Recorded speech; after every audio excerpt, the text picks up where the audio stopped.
Hello and welcome. I am the last hit point hero, and you have found your way to TPK Roleplay. We are so very glad you're here and hope you enjoy your stay. We have arrived at the penultimate session of our playthrough of the Dungeons and Dragons 5th edition adventure module, Curse of Strahd. To tear a soul from a body requires great magic. To invite one in, however, is as simple as opening the door. First and foremost, no attempts to make the story child appropriate have occurred, while necessary changes to the source material have been made. It is still a dark and stormy gothic horror story. This actual play stream contains adult language, descriptions of violence and light gore, scary images. Hard telling what else at this point. There will be some light body horror today, and that's probably about it. And generally speaking, a great deal of darkness. Well, I've said this over and over again. Our players are here to bring the light. We'll see. Safety tools are in place for the players, but you, as a viewer, do not have such a luxury. So if you know of any sensitivities to the listed topics, please keep a teleportation spell prepped and readied. Otherwise, kick back, relax, keep all heads, hands, paws, and claws inside the stream at all times. Slap that follow button to join the wonderful world of TPK roleplay games.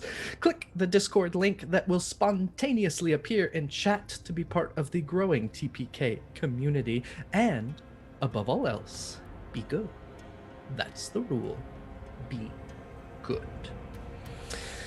As I mentioned, we are running out of time in our trip into Barovia. There are only 2 sessions left as this short jaunt that they all went through comes to a close. It's been, canon-wise, just I believe 12 days at this point since they've entered Barovia, and a great deal has happened in that time.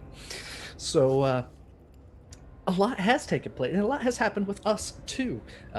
Everyone that has joined games that they weren't in a year ago, garnered followings in the thousands all around, proved themselves to be cool people time and time and time again. It's been a big year. It's been a big adventure for me. I have enjoyed this immensely. I hope that all of the players have enjoyed it immensely, and I hope the viewers have enjoyed it immensely. It has been a unique trip through Barovia, at least I hope so. And we'll see where the last 2 sessions lead, because in a lot of ways, how this story closes is out of my hands at this point. It has a lot to do with the decisions and choices that the players are making in the final few sessions.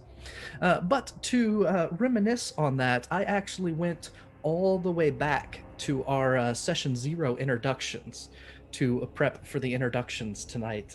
Now, you have to remember, our first streams had a completely different layout. We were around the battle map instead of on one side of it. Different colors, different look. A lot has changed since then, but I still thought, just for the sake of the 14-month ago nostalgia, that I would repeat those introductions from session 0. So we're going to go in a little bit different order, because I found that the order of these actually matters for some of them. Also, where everyone is has shifted a little bit. So we'll just have to see. So as I go around the introductions, as always, everyone will introduce themselves, the character they're playing, games they're in, projects they're working on, things they're proud of, and the question for the evening is: what is something that your character today could have said to your character in session 1 that would surprise them?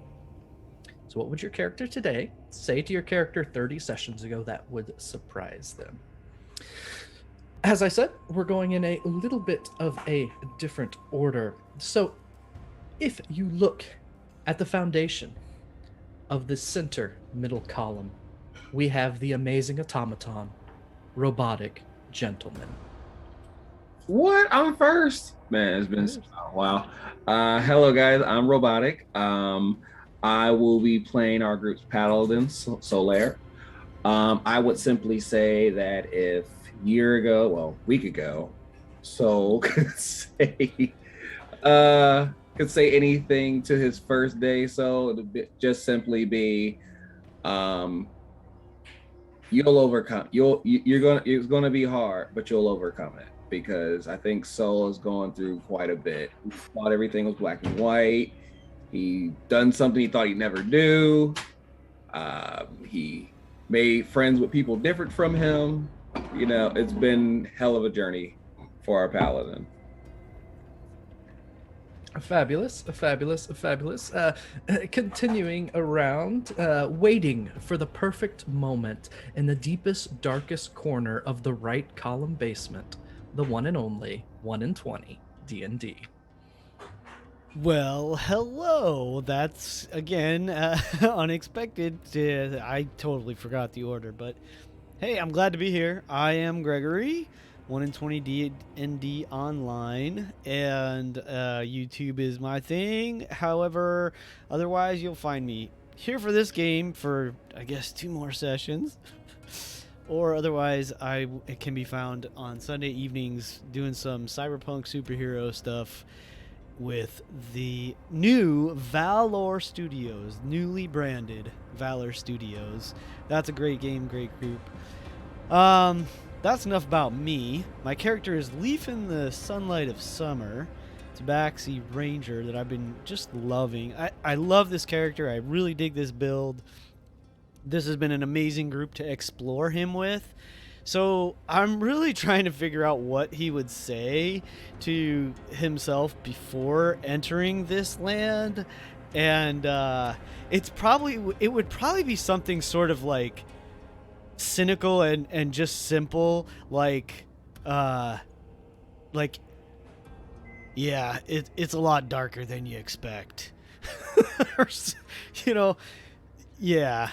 I don't think he would be very verbose in explaining anything to himself, but I don't know that it would surprise him because maybe he would. Yeah, so he'd probably be a little more, slightly more cynical, more yeah, less bubbly, or perhaps positively minded as he was when he came in. He still thinks on the bright side and is trying to bring the light, and is confident we're going to be able to do it. But this land, even in 12 days, has probably changed him. Absolutely. Across the battle map, or at least a diagonal upwards from me, in the top right of your screen, repping the fairest of fair foods, it's Corndog McGraw. It's me again. Hi guys, Corndog McGraw here. That's what I'm known as on the internet. Um, yeah, I'm playing Ficus Fig tonight, halfling rogue who's just doing her best. And she would definitely tell herself, a god's gonna go in your belly, and then you're gonna die.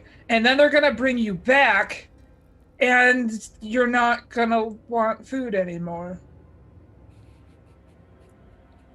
And Yep. that's what she would say to surprise herself. Priorities. Yep. When you put it like that, Ficus has gone through a bunch in a short amount of time. It's been a really bad week. Would not recommend. Would not repeat.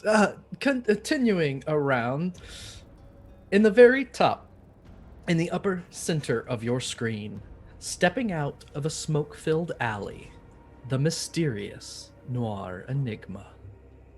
Hey, that's me. I'm Noir. You can find me all over the place as the Noir Enigma, and I'm playing Uther. And what Uther now would tell Uther then. He would say, don't get it confused. The only friend you have is the one you came with. dark, ominous, foreboding, just like Uther has become. Perfect. Perfect. And last, but certainly not least, in the top left corner, the one named Wonder herself, Niff. Hey, hey. It's me. You can find me everywhere at Niff. I'm mostly in Module Week here at TPK, as well as being a Jasper's Game Day ambassador. We are doing really cool, really good things over at Jasper's Game Day to educate and prevent suicide. So go check them out. They're really cool. There's a link in the chat right now. I am playing Bright, the Tiefling Genasi Artificer / Mind Broken Sorcerer. And yeah, she would tell herself, I guess, just trying to explain everything about the Seeker of like, did you know that your grandma was actually like the coolest? Like, she already was the coolest, but did you know she's even cooler than you thought? And also, did you know that, you're gonna become her? Sort of? Which is kind of what you always wanted to do, except not like this. Like, that was going into this over a year ago, we were talking about Bright, and it was like, hey, she's a child, she's 19, and all she wants to do is, like, eventually become grandmother Ava and be the seer for the Vistani, and now she's done that and she hates it. 2 weeks later. Yeah, 2 weeks later, I regret everything, which is, how most spring breaks go for 19-year-olds. As I mentioned, I am the last hit point hero, and I am ecstatic to be wrapping up this wonderful campaign. We've got this week and a finale 2 weeks from now. I believe to help us come up to speed, because we had a little bit of a hiccuped delay. We did our double header, and then we're off for a month. So did the Unicorn Journal of Wisdom make the trip? Yes, I have moved, but the Unicorn Journal is still safe. It's very appropriate. I think Corndog moved in like the first 2 weeks or 3 weeks of the show, and now I've moved in the last 2 weeks. So it's like, full circle. But yeah, it's here and it's safe and it's full of a lot of things. So let me tell you about it. So this is session 29 summary. We are getting up there. After a long hiatus, welcome back. The party was in the middle of trying to reunite the Fanes with their nepeshes at their shrines, all to save Barovia. In trying to cleanse the shrine of the Seeker, a shadow of Uther was summoned and attacked, dropping Leaf in... yeah, a single hit. Yikes. So eventually, the enemies are vanquished and the shrine was cleansed, and Grandmother Ava, the Seeker, questions her granddaughter Bright and eventually passes the power of the Seeker to her. She's totally prepared and handles it well. As everyone regroups and looks to the next step, Uther gives an ominous warning to Ficus about their future, but also, I think, names power of attorney over his son. So that's cool, I guess. Later, the Sleepless Soul and Ficus talk about what to do with Uther and about the hope that they are still managing to hang on to in all this dark Barovia. That sounds about right, and we pick up as the group made their way to the village of Krezk, where the Abbey of St. Markov is present, where Sol and Uther have made their way into the gatehouse, while Leaf and Ficus have snuck up closer to the Abbey itself. So to get us started, we will center on Bright, who is standing at the edge of the woods, looking in both directions. Mm-hmm. Bright, as you're it's the fog and the perpetual dimness of Barovia has never been a friend to keeping an eye on friends from a distance.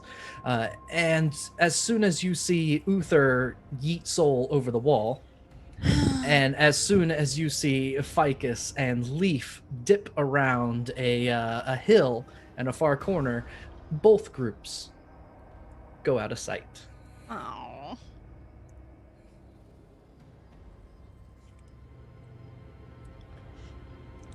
I guess I trust my great aunt / now sister to be responsible enough that I should probably go look after Uther and Soul. So I'm Okay. going to try and stealth that way. I'm pulling my hood up over my flaming hair so that I don't attract attention if it wasn't already up. Okay. And yeah. Go ahead and roll a stealth check if you want to stealth, but there was a great deal of yelling coming from the gatehouse, and you're not sure how many people are paying attention to you rather than them. So it's up to you. You can go slow to catch up, or you can run up there.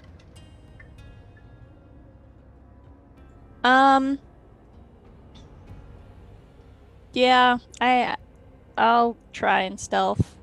Okay, go ahead and roll stealth. I have all my dice. We're gonna use this one. It's a 10 plus 2. Great, 12. Okay. You start slowly making your way toward the gatehouse, where we will pick up with Soul and Uther themselves. Soul, you have been launched on top of the wall.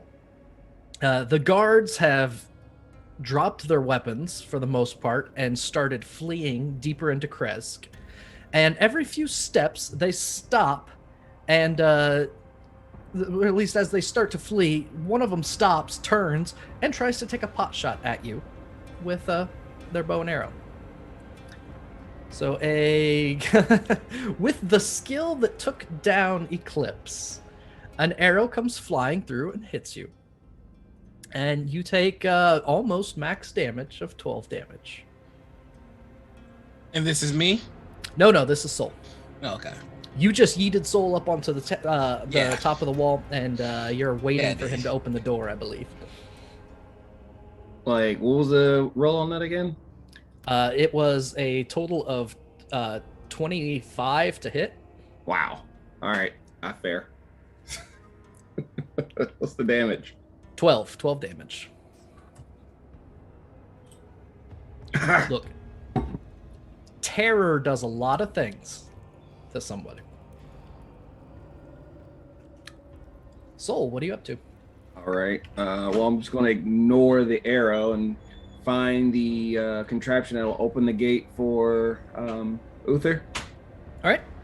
Go ahead and roll a investigation check as you go running through trying to quickly find where this lever would be. Oh, let's go with the first one. That is 15 both times. 15. You run over, you take a look. There's a couple different levers of various kinds here. You're not sure what many of them do. You quick glance sees the chains coming in. You pull a lever, and Uther, the gates, these 15-foot high gates, there's a creak, and they start to open outwards. As soon as they open, you can see the guards not too far away look down to see the doors opening, and they begin immediately running to the northwest. Thank you, Soul.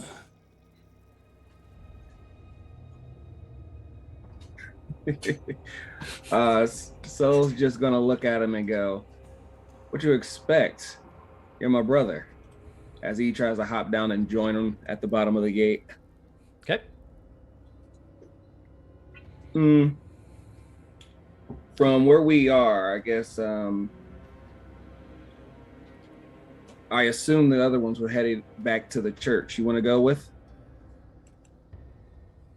He just looks at the fleeing guards, and you can tell there's the hesitation because he told them he was going to kill them all, but then he's just fine. Bye-bye. During the hesitation, one of them pauses and takes a shot at Uther. Oh, come on. Misses with a 13. I shout to the guard, "I just tried to vouch for you. Come on." Like, in all his seriousness, Uther just looks at Soul and goes, "You do understand that one has to die, right?" Is Bright there yet? You will be in a moment. Okay, cool.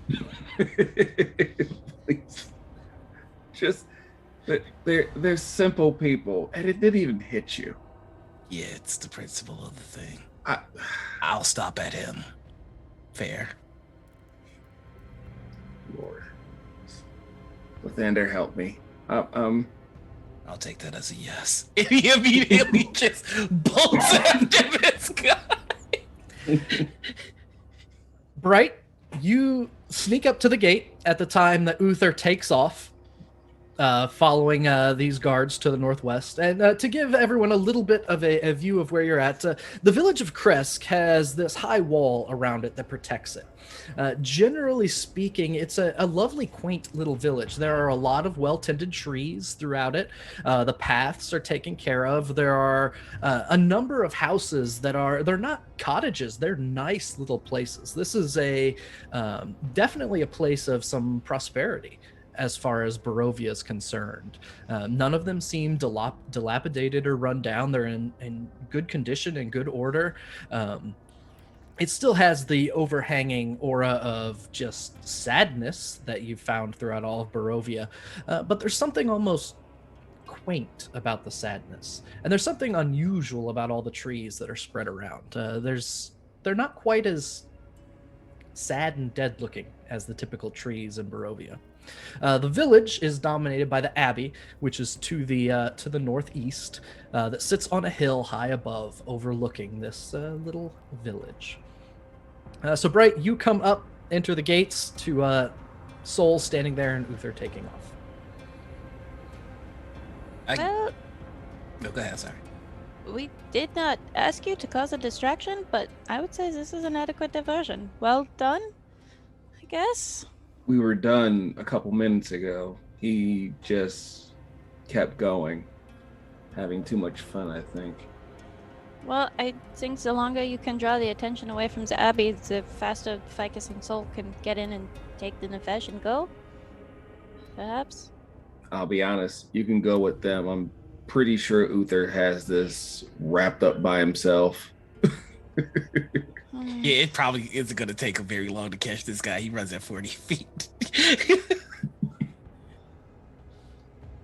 Try not to cause too much mayhem. I'm going to try and keep the body count low. These people did not ask for anything to happen to them. No. Well, they kept shooting arrows at Uther. Yeah, exactly. Yep. Yep. As you two are having this conversation, Uther, you go running down the street after these guards. There's 4 of them that were there. All 4 are fleeing from you. You make it a little ways down the road. I'm going to move your token just a bit on the map, and I'm going to give you just one of them as a reference point. I think that will help with... Oh, he's only going after the one that shot at him. Oh, no, they're kind of running in a group, so... Back to this layer, back to that layer. So they had a little bit of a head start. You had to wait for the door to open. You are definitely going to catch them very, very shortly. Next round, you are going to catch up with them. But as you are running, 2 of them keep running, and the other 2 stop, turn with their bows, and very shakily try and take shots at you as you run charging toward them. They're going to do so at disadvantage. Mm-hmm. Rolling a 7 and a 5. So both shots go wide. Ooh. As you go charging forward. So that's 3 that die now. Can we not? We can barely, yeah, they're going to keep shooting at him. He's going to kill every single one that shoots. So maybe we should just head to the Abbey, because he's going to be a while. So we just let innocent bystanders that happen to be doing their job just get killed? Look, I don't like it as much as you, but can you catch him? Let alone stop him? As the 2 of you are discussing this, a 5th guard comes out from behind some trees nearby and is very shakily trying to put an arrow in his bow. And as you look at him, you can see this hood partially covering his face, but there's part of his face that's very clear. You can see lines that appear to be stitching. No, ew, gross. Holding just slightly different toned skin together.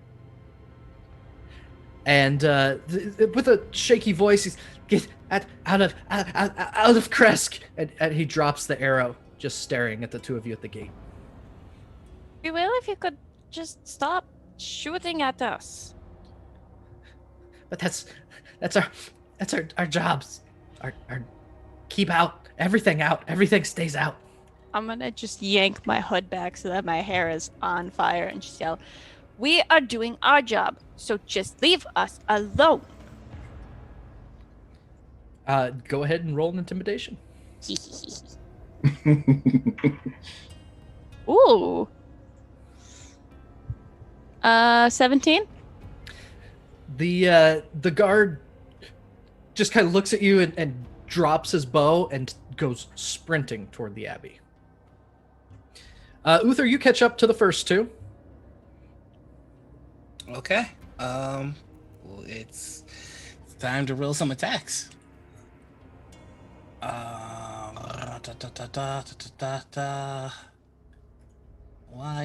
my greatsword? Sorry, 1 second. As you get close, That's right. I have my scythe. you have a side. Oh, I have my scythe. Oh, I forgot we gave him a scythe. All right.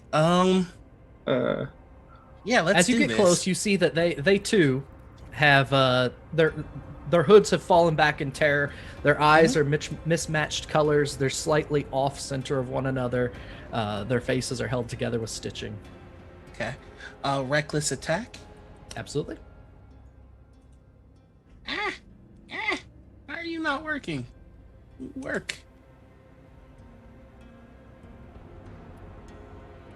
Wow. That is unlikely. So the first attack misses. And the second attack?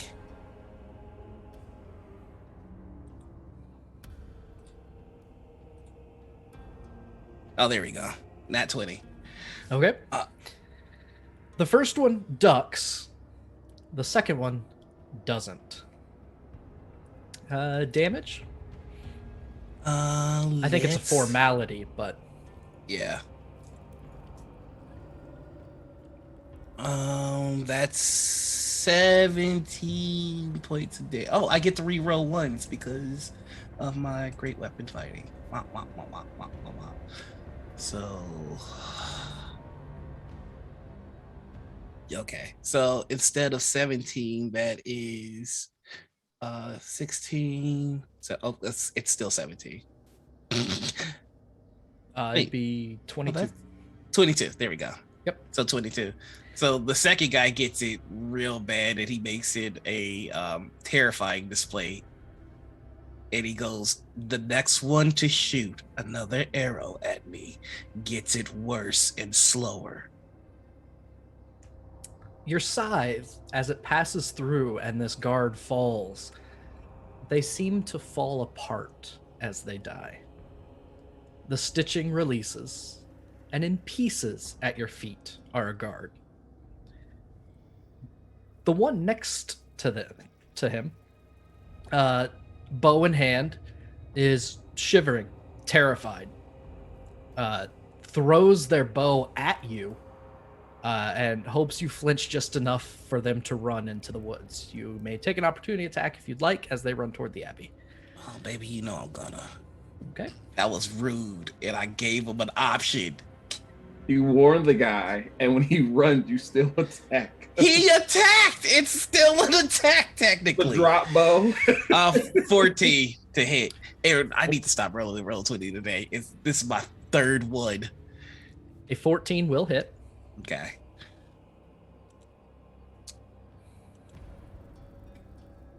And I get to re-roll that one, bringing us to 17. 17. Yep. As you swing at this other one as it runs, they too fall. And as they fall, they too fall apart. We'll get back to the last two in a moment. Gotcha. Ficus and Leaf. The two of you have made your way up around closer to the abbey rather than going through the front gate. As you've worked your way around, you find a small copse of trees where the wall would end. There's a guard tower overlooking it, but it appears as though there is space between the abbey itself and the walls of Krezk, where the walls do not completely encase the town. And you think that that might be an easy way in, but you don't know what's in the guard tower. How close are the trees to that wall?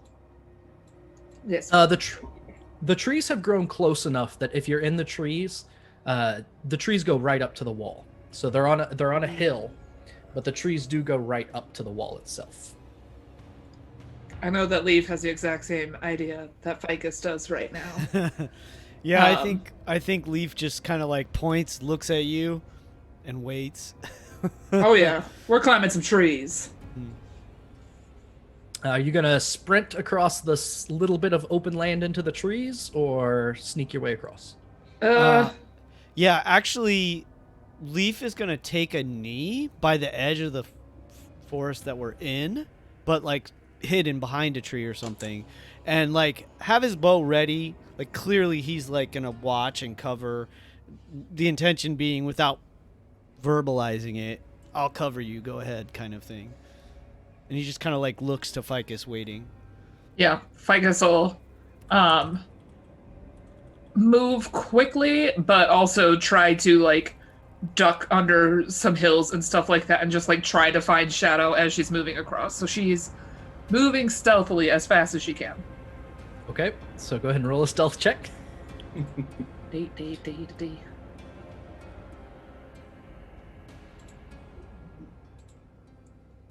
Ooh, 23. Okay. You make your way through, dipping and dodging. You feel pretty good about having gone unseen, and make your way into the trees, and are pretty confident that anyone in the guard tower won't be able to see in the trees. Leaf, are you doing the same? Yeah, once I get there, I want to like wave to him, and then like have my bow and arrow drawn on the watchtower. Yeah, as soon as he sees her kind of get tucked away and safe, then he's going to run across as well. Rah. Oof. That's not good at all. That's a 5 + 9, 14. 14. You start making your way across. You stumble a couple times. Step on a very loud branch. Ficus, you have your eyes on the watchtower. Go ahead and roll me a perception check real quick, Ficus. Okay. 18. Okay, I'm taking myself out of... No, 18's good. Sad about 18s. I'm anxious, man. I'm anxious, and I have expertise in these things, and I want to do better. You're on the ground trying to look up, and you see a little bit of movement in the tower. And in the torchlight up there, it helps you make out a silhouette of a head that seems to be turned looking in towards something happening in the center of town, rather than looking out. So, Leaf, as you stumble up into the trees next to Ficus, you're pretty sure that both of you have arrived unseen. There's just like this grimace on Leaf's face of like, ugh. That could have been better. He doesn't say anything, but that's clearly written across his face. Ficus will just point up at the trees and start to climb her way up. She's going for a tree that's like right alongside. So bloop. So maybe like that one. She's going for a spot where she could jump from a branch onto the wall and try to scoot past the guards unnoticed if they're like busy watching Uther wreak havoc. Ficus is going to try to take that to her advantage, but we'll see. So the trees, here we go, I will show you this. The trees get you a little bit closer than this picture will show. But in the bottom right of that picture, there are some trees growing up towards some windows at the bottom part of this section of the abbey. And that is exactly where you would be, is toward this bottom window. And with a good leap, you're pretty sure that you can make it from the top of one of those trees onto one of these lower windows. But it's not going to be easy, but it's not impossible. Could I misty step inside the window? Am I within 30 feet? You can misty step to the window without any problem. Woo. Okay, I do that. All right, so you climb up a tree to get within about 30 feet of the window. You misty step, and you find yourself clinging to the iron bars covering this. Well, this wasn't really Window. well thought out. Okay, Inside is a dark room. There's a single guttering torch over by a door, and heaps of what appear to be laundry or clothing or something spread across the floor. The metal bars keep you from being able to get in, at least without some difficulty.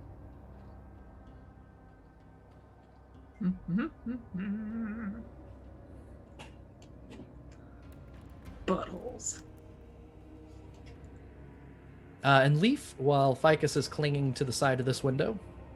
Well, Leaf would have climbed up with her, if that wasn't clear. It'll be a little bit of a leap to make it to the window.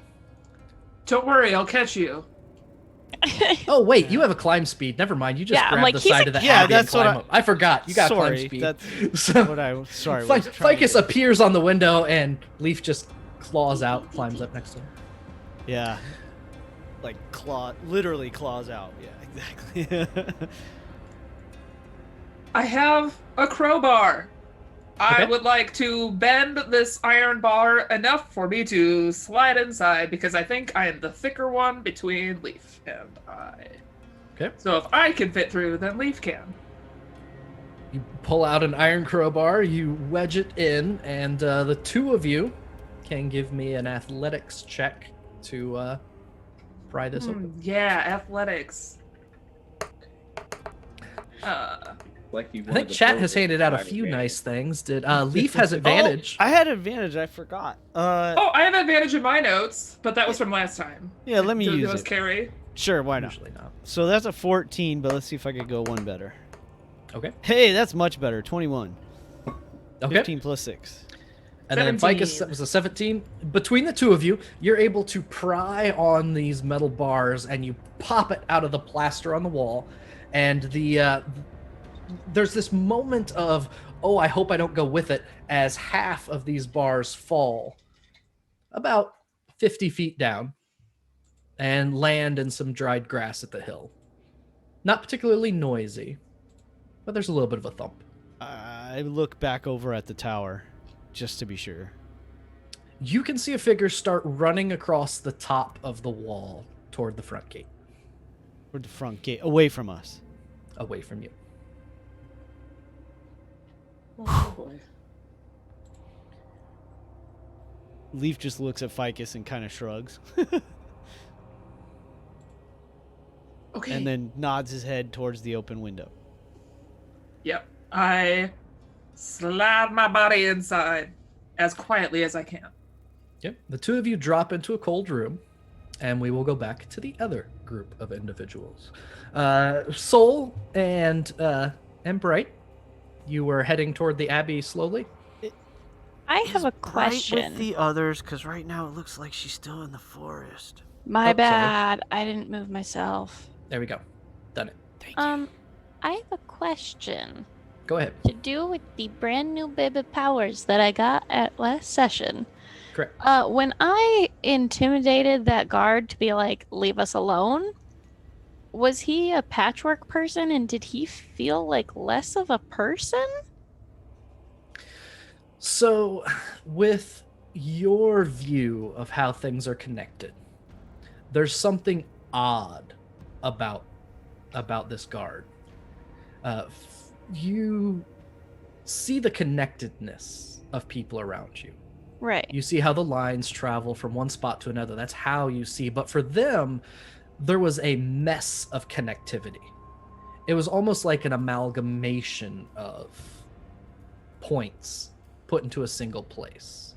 It was unsettling, and it doesn't feel right. Yeah. It feels like someone has Yes. messed with the proper order of things. Great. I love that. He's my cat. So that is what you saw in the guard. So, Bright and Soul, you were walking slowly up toward the Abbey then? Yeah, I would say Soul started making his way toward the Abbey after Nif scared off the guard.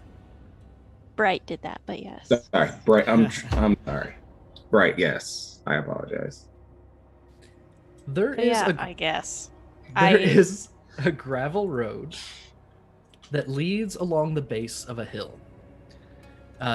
You hear some racket up on the wall to the east, but you seem to be ignored as you start to walk this path that has a shallow incline and switchback going up to a gate on the northern portion of the abbey.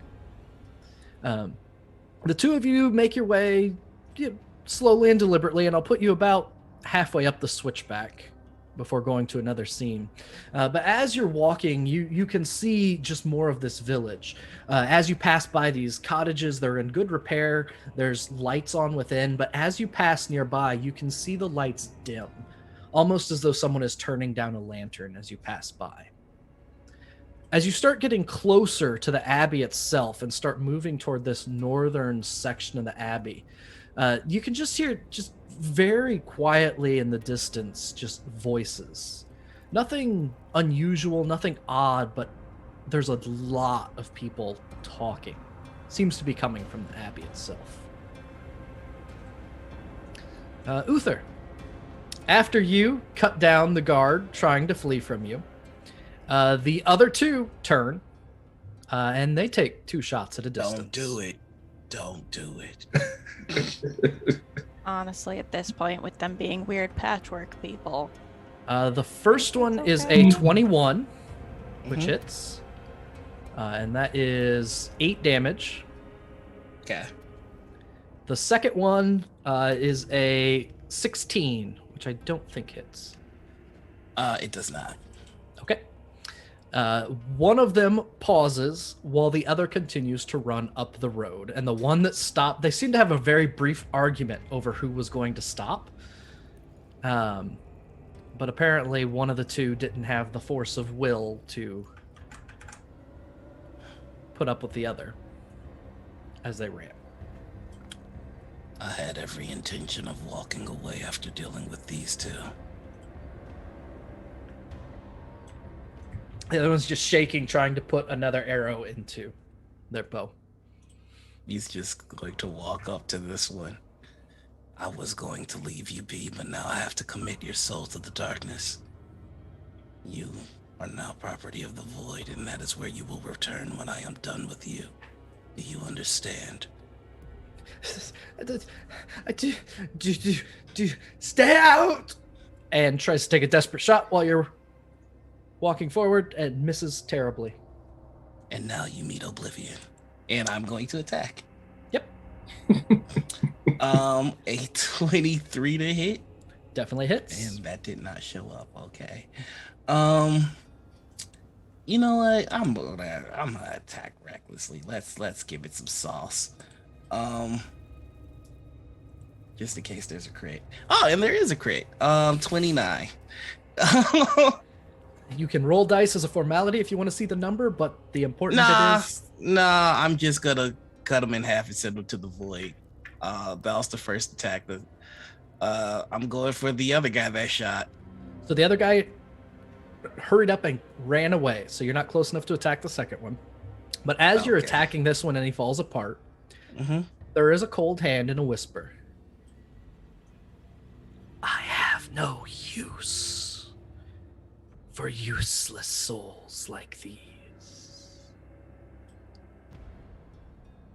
Don't offer me waste, Reaper. Offer me value. Apologies. The next meal will be plentiful, I assure you. That one falls, the other one keeps running. Yep. You're going to chase that one down too? Yep. So this one does not stop to shoot and gets a little bit further down the road before you catch up. Gotcha. So we are going to catch you up with them about here. Go ahead and make your attacks. shy of doubling up on double ones. This one will go exactly the way you think it will. Let's see. 17. And then would you stop that? Thank you. 25. 25 hits. The results are as expected. This one too is cut down, falls, and as they die, they fall apart. Nothing more than a pile of patchwork pieces of people at your feet. Useless things. When you look up from where you are, not too far away is a small pond with a rundown gazebo and a statue. You can just make out through the trees a horse with a fiery mane and two figures standing in the gazebo. A third figure stands not too far away, watching. I think he is, because I recognize the horse, right? You recognize the horse, and I'll let you think about that while we go to the others. Soul and Bright, you continue your way up this rocky path until you reach the gate on the north side of the abbey. Now, scale is a bit wonky because of the map. You are obviously much, much smaller than the entire size of the doubled gatehouse. But you find yourself between two small stone outbuildings to either side, which stretch next to a 5-foot-high, 3-foot-thick wall of jumbled stone that looks like it was once well put together, but is now the same kind of jumbled mess as these guards appeared when you saw them. Blocking the road are iron gates attached to the outbuildings by rusty hinges. One is slightly ajar, with a chain unlocked on it, as though someone just went running this way in order to flee. Through the gates, you see a stone abbey standing quiet. Its two wings are joined by a 15-foot-high curtain wall. A belfry protrudes from the rooftop of the closer north wing, and chimneys billow gray smoke.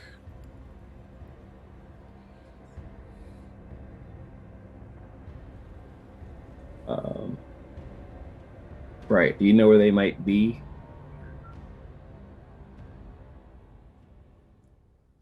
I do my seeing thing. Oh, okay. You take a moment and focus on the constellations around you. As we said before, you don't see the way anyone else sees. You see the connections rather than what's really there, for lack of a better descriptor. And you can see the nephesh of your sister connected to this abbey. And as you trace the connections and the lines, you get a sense that it's in the far building rather than the near building. The dormitory rather than the chapel. I immediately point. I'm like, it isn't there. We have to hurry, but stay out of sight of the abbot. I don't believe he is on our side. All right. We'll stay close, and let's try to find a roundabout way off the path. So, are you gonna go along the wall? Let me check my spell slots a second, because I might have an easy out for this. Oh, okay. Do I have spells left? I don't remember, because we played a month ago. We rested. Did we? Yes, Nope. we did. DM says no. Very didn't force? smugly. Nope, there was a decision to go immediately into Krezk not long after Eclipse was shot down doing reconnaissance. Well, hot dang, why did we do that? No. That's why I've got itty bitty hit points right now. Don't Oh. fuck this up for me, guys. I thought we full rested. My bad. Do I have record of my spell slots? Answer, no! Yes, I do. I have a 3rd level spell slot. I can make us both invisible. Nice. We going. We have an hour. Can we So see you're each going other? to cast that right where you are?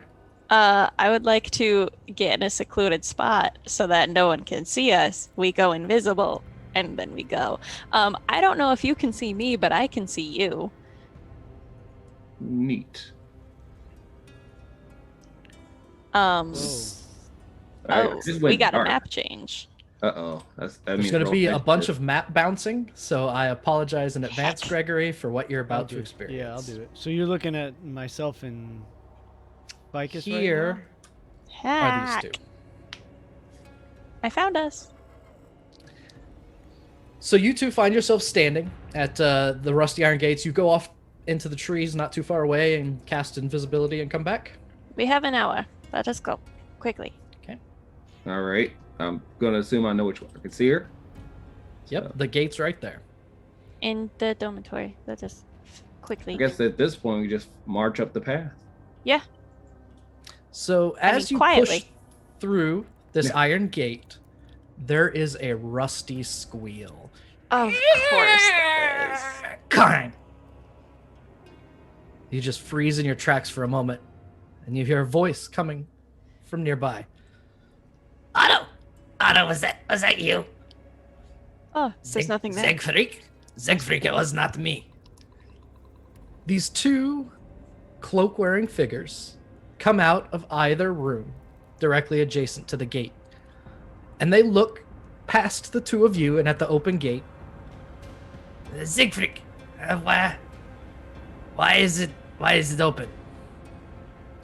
I don't know. I didn't open it. Then why is it squealing?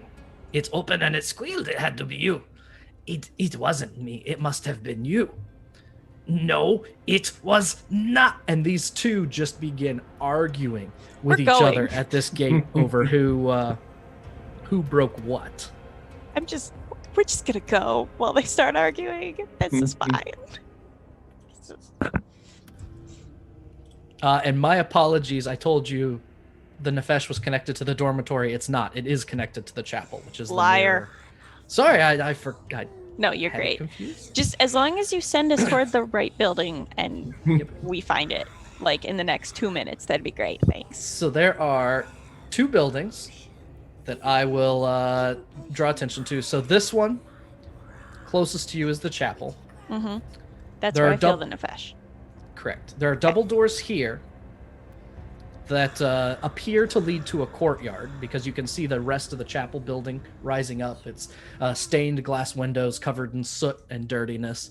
And then the dormitory on the far side is a 2-story tall building with a peaked roof that's connected by a wall in the middle. So going either way, you go there. The obvious entrance is the front gates, right over here. Can we try and find a not obvious entrance? That's certainly something the two of you can investigate. All right. Well, because I Because heard her eating a whisper. person over a wall last time worked really well, so maybe Soul, you should just to Bright. Will that end your invisibility? No, you can throw me as much as you want. Just don't make an attack with me. Which way? I would like to find maybe like a window that I could potentially get a boost up into. So all the windows of the chapel are stained glass and don't All appear right. to open easily. Your best bet is the curtain wall in between. It's a 15-foot high wall that connects the two sections, the chapel and the dormitory. How tall is Soul? I can make that strength check. Okay, because I'm 5 feet tall. So as long as you can, like, enough, I can just grab the edge and crawl over. I suggest throwing somebody. Everybody looks at me like I'm crazy, and then it works, and then it becomes a strategy. Standard move. Standard move. And I suggested it. Thank you very much. That is true. That is true. I'm gonna give you a shine. So's gonna look at Bright and be like, I don't know if I can get over that wall quickly. Are you gonna be okay by yourself? Yes, I'm invisible. All It's right. fine. Also, Yeah, I you can can't see see better than Bright. you. Well, I'm gonna general sound direction. Yeah, I can see you. This is fine. All right, so I'll just make an athletics check to yeet her up to the top of the wall. Hooray! So the two of you make your way toward that wall. And let me do some shuffling here. I am referencing 4 maps at the moment amongst Oh, I'm myself, so sorry. which is fine. So the two of you come up to the wall. Right over here seems to be a perfectly adequate place to get someone up there. As you're walking down this path, the grass on the top of this hill within the abbey is dead and crispy. It's not in good condition. It's crunches underfoot. Not enough to give you away. I'm not mean like that, but it's definitely an unpleasant place. And what becomes apparent as you're making your way through is just every once in a while, there's just voices coming from around. You can't place them when you hear them, but on occasion, just, I wonder who's next. I wonder what pieces I'll get. I Oh, want these are the pieces. Patchwork people. And you just continue to hear these talks. Soul, go ahead and give me a strength check, and we'll shift over to the two that have snuck into the dormitory. 24. 24 is enough. You are able to lift Bright and give Bright the boost necessary to toss her on top, which is that other map that I was referencing. Yikes. So we will give Bright the briefest of looks at where she is at. And again, 1 in 20, sorry, but It's okay. shift to this. I'll center it on Bright. And that is where you find Fun. yourself, on top of crenellated wall. Is that people? To your left, Scarecrows? you see scarecrows. They don't look like the scarecrows from the swamp. They look like Pre-Patchwork craft people? projects. Yeah. They are not in good condition. They're falling apart. The straw within them is moldy and nasty. The clothing is just whatever has been scavenged and found and is covering them. They're wearing rusty chain shirts and rusty-headed spears. And there's a thin fog that has settled on top of the curtain wall. As for the two in the dormitory, you two drop into a room very quietly amongst a number of those things that you I've see been are deleted. I can't see nothing. Oh, you've been deleted? I don't know where I We're am. on a It's just different dark. map. Oh, sorry. I know what I did. Help. There we go. Are That we on the good? same map now? No, we're on 3 different maps. Neat. Do This you want to is split fine. the party? There we go. All right. You two drop into a room that is not particularly interesting. There's 2 piles of clothes, or at least what appear to be clothes, on the ground. And other than that, there's dilapidated furniture that probably hasn't been used in decades.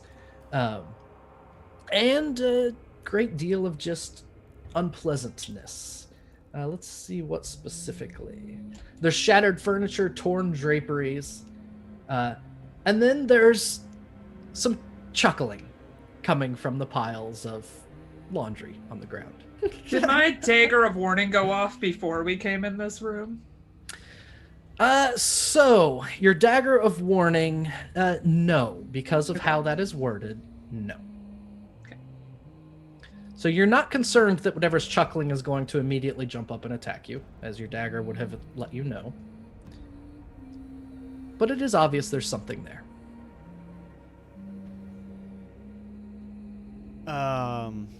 I think I would like to use let's see. Oh no, I can't. Okay. We don't see it, we just hear it. You hear it, and it's definitely coming from the piles of what you thought were laundry from outside. I'm just gonna make my way over to the door. Yeah, I think Check the handle, see if it's locked or not. Leaf is going to do the same. As you reach for the handle, a hand shoots out from underneath one of the piles of clothes and grabs on to Ficus's ankle. And you hear a voice that goes, no,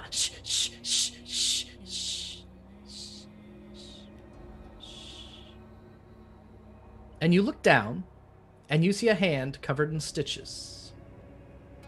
Different colored skin held together.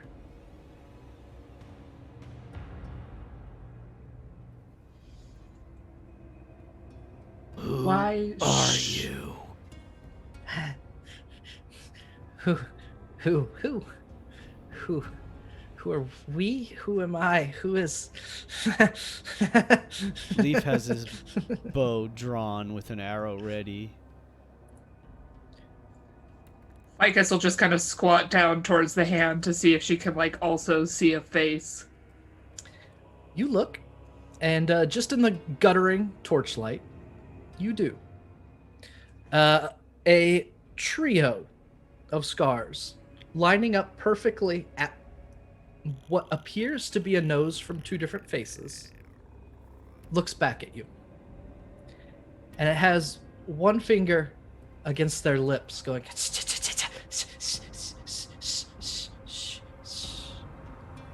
Hillier.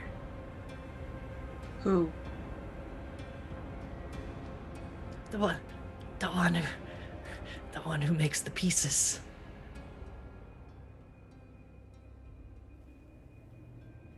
Who is that? Oh, we don't call him anything. He's just the one who makes the pieces. Okay. Now that I can see this creature, Yep. I would like to use Hunter's Sense. Okay.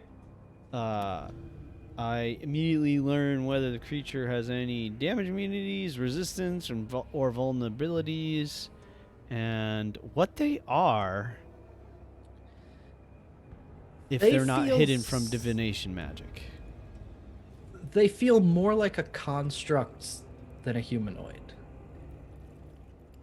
But there's this weird line that even your hunter's sense can't get an exact fix on.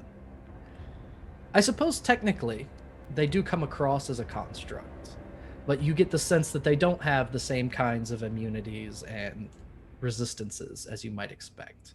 In fact, they don't seem to have any immunities or resistances or even special vulnerabilities. So, sort of a lesser form of a construct in a sense. Yep. Interesting. Do you want to stay here in this pile of laundry? Yes. Okay, well, we need to go. We can make you one. No. We need to leave. No. They'll see you. They'll make you pieces. Do you...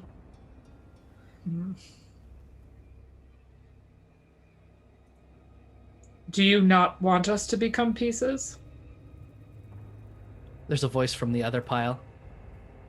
It does mean more pieces for us. Oh, you're right.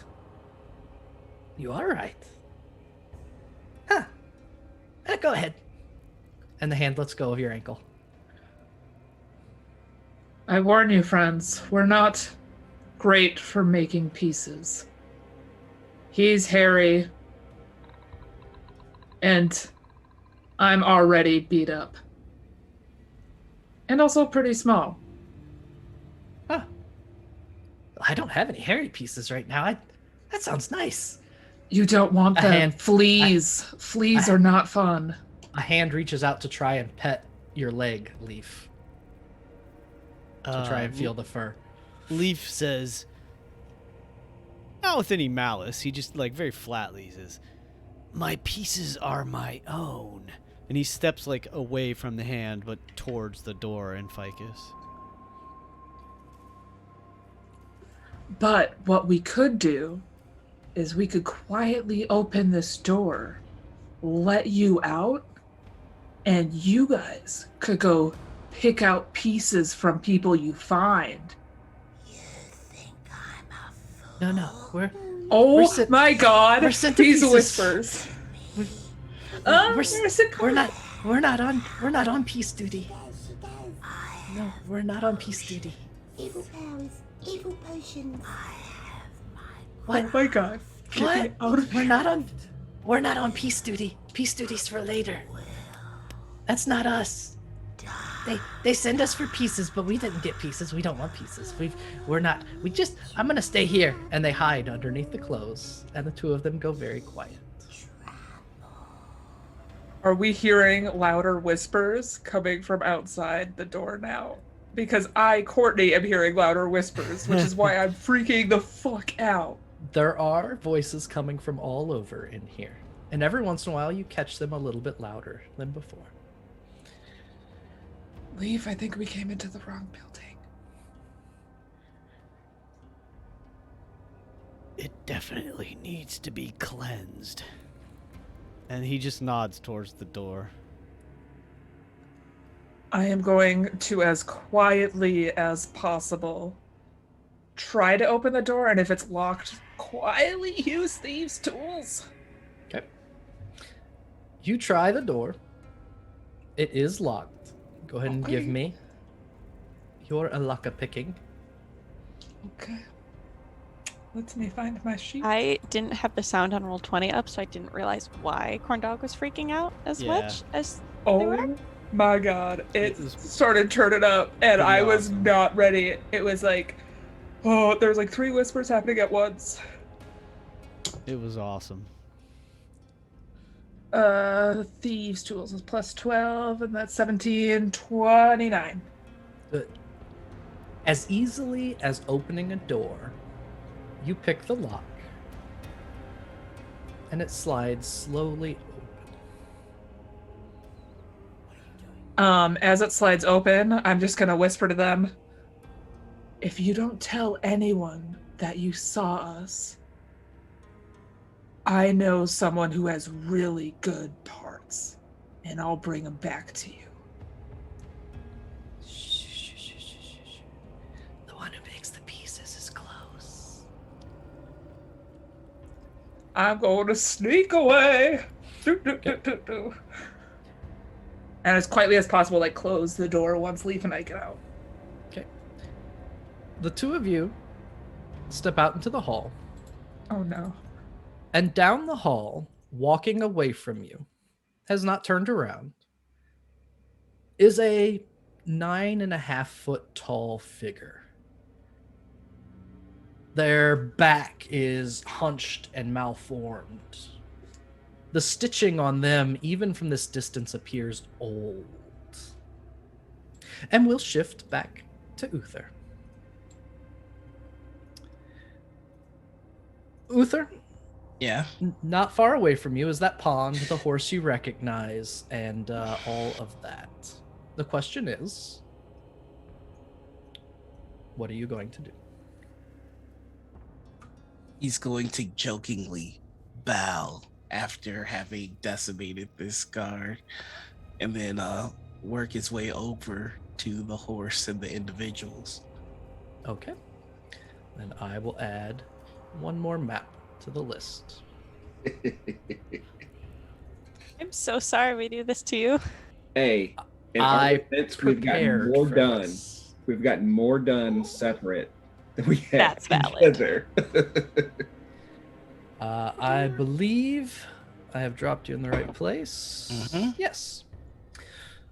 You walk up a path, and this is the best pond I could grab. It's much darker than this. It's not quite as happy as this appears.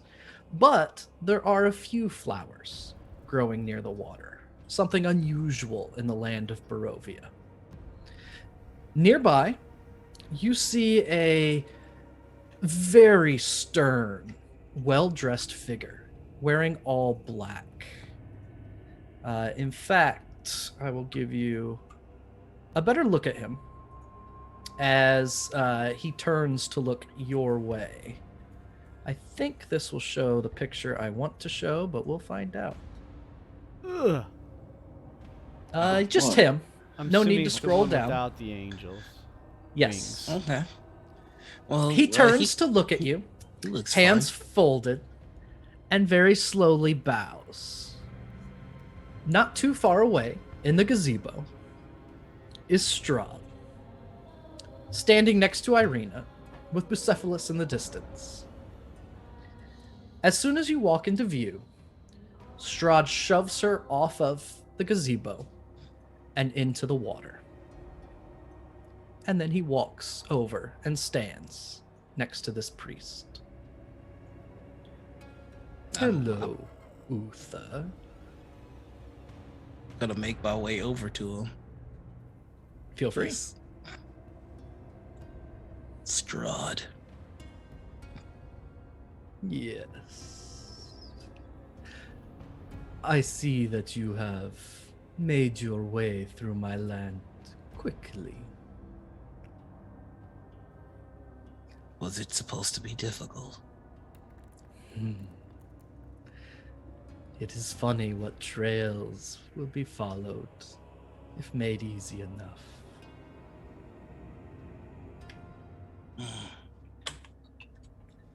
A But you tell lesson. me, is it Oh. difficult? It hasn't been, no. It is so easy, isn't it? So simple. Such power. I am sure that you didn't make your grand entrance to give me a grand speech. I've heard so many. What is it you want? If it's to push me in the water, like the woman there, you will find I'll be much more difficult. You feel a cold hand on your shoulder and a whisper. Stay away from the water. You glance that way toward Ireena. She's not drowning or even struggling, but treading water in the middle of this small pond. And you can see a misty white light exiting her. Something... I forgot to turn that off. You can't hear those voices.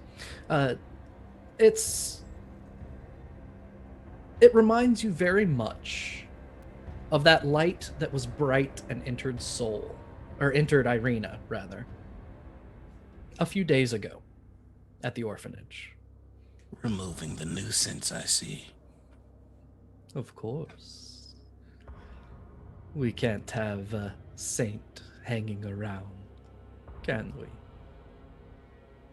She wasn't very consistent. Good riddance. She was a failure.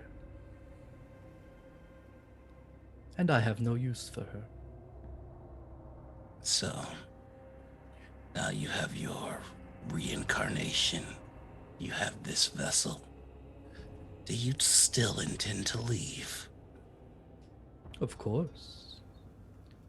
Merely taking out the trash before leaving. My good Abbot here will offer you lodging and dinner if you'd like. I don't know, why are you here, Uther? I continue the journey with those that I started it with. They have become a pleasurable form of entertainment. Yes. He places a hand on the Abbot's shoulder. It is fun finding those who tag along, isn't it? They come Yeah. to all sorts of uses down the line. They are determined to see you dead, and I'm not so certain that they will fail. Many have tried. He glances over at the white mist that's slowly dissipating in the pond. All have failed.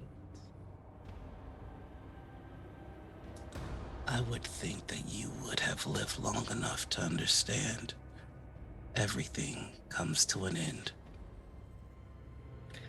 Yes. And if you're good at what you do, it is you who determines the ending, not others. Which is why I will leave with my bride. And the rest of you can do what you please with this land. A fitting end. Most certainly. Uther, always a pleasure. Strahd. And Strahd turns and begins slowly walking across the surface of the water before reaching down and grabbing Ireena by the collar of her cloak and lifting her out to walk toward Bucephalus. Before you go, Yes. these waters, will they diminish all light? It is not light diminished. It is the separation of entities. This is very good to know. Be well, Uther. Enjoy your honeymoon. See you soon. The two mount Bucephalus, who pants and snorts, paws at the ground, and immediately begins to gallop into the air before passing through a bit of fog and disappearing. The abbot standing next to you, a grin on his face, blood-red lips, and long, withered fingers peaked together, tilts his head. Hello, Uther. Would you care to join me back to the Abbey?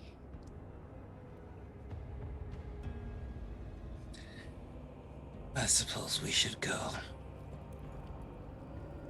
Come then. Let's see what the others are up to. And the two of you start walking toward the Abbey itself.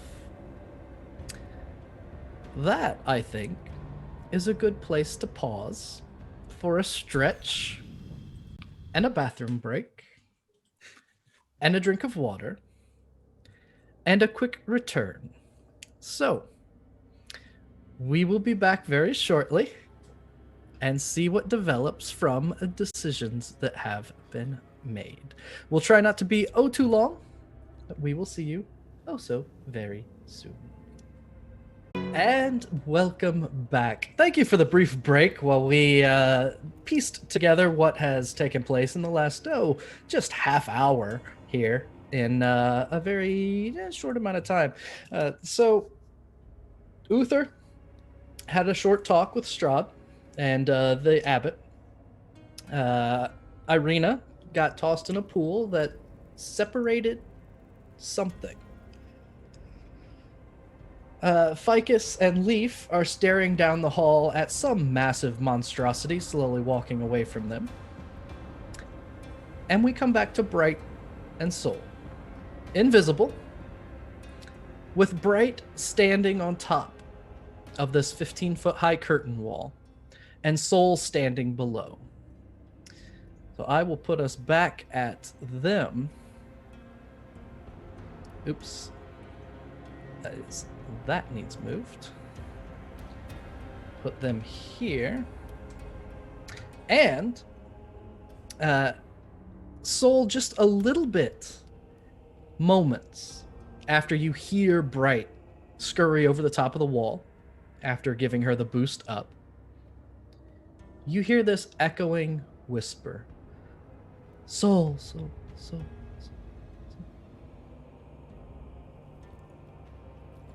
Coming from somewhere to the west. I was Definitely follow the weird voice. Totally do it. Do I recognize it? There is something very familiar about it. It sounds something like the voice that Ireena had during combat when St. Andrals possessed her. It's God. Follow it. Mixed with Ireena's herself. This strange, echoing combination of the two. So says Ireena out loud, and then looks to Bright and say, Bright's direction. Yeah, So I'm like- invisible. Like, good luck. You can't see me. Is she even still there? Bright, if you're still there. Hmm? I Here, think I- and I'm gonna speak into your mind. We can speak telepathically now. It's fine. Oh, all right. Yeah. I think I sensed Ireena coming from the other direction. Call me if you need me. I'm going to see if I can find her. We can talk as long as we're within 2 miles of each other, so you're golden. All right. Soul starts quickly moving in that direction. You start heading west. The two figures at the gate are still arguing with one another. It has escalated to the point where they are rolling around in the dirt, fighting over who opened the gate. These are my favorite NPCs. Each Totally. insisting that the other is the one that did it. As you get near to the gate itself, you hear that echoing voice again. Soul, soul, soul, soul. So quickly grabs the gate, opens it, and slips through. It creaks open, and the two fighting on the ground just freeze and look toward the gate. They very slowly stand up, brush each other off, and head back to their gatehouses. As you leave the abbey itself, so we'll move again to this one. Oh, that's the wrong one. Sorry, 1 and 20. Okay. And we will put Bright over here. And these two are in here. And Uther is walking this way. As you look down the path, you can see down the switchback of this path the figure of Uther walking next to someone in all black, taking very small steps next to him. As the two start heading up toward the abbey itself. You follow the path down, and it's not long before the three of you run into each other. Soul, you see a bald, blood-red-lipped man. Long, bony fingers steepled together. Wrinkled head, completely bald, who bows as you approach. He sees me? Oh, no, he doesn't. Never mind. You pass. I forgot you're invisible. You start passing by them. Are you going to sneak by, wait till they pass, anything at all? I'm just going to let them pass while trying to listen if they're talking. Or if he's saying anything. Uther, the priest next to you, the abbot, he just goes, you learned in this very brief time, he just goes by the abbot. His steepled fingers, it's very, very, very comfortable in the hallowed halls of the abbey. You'll be fine.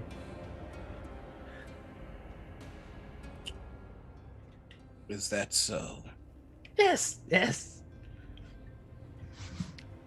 You can feel his eyes passing over you. Excellent specimen, aren't you, Uther? Can I roll an insight check on this guy? Sure. Oh, he's gonna use you for parts.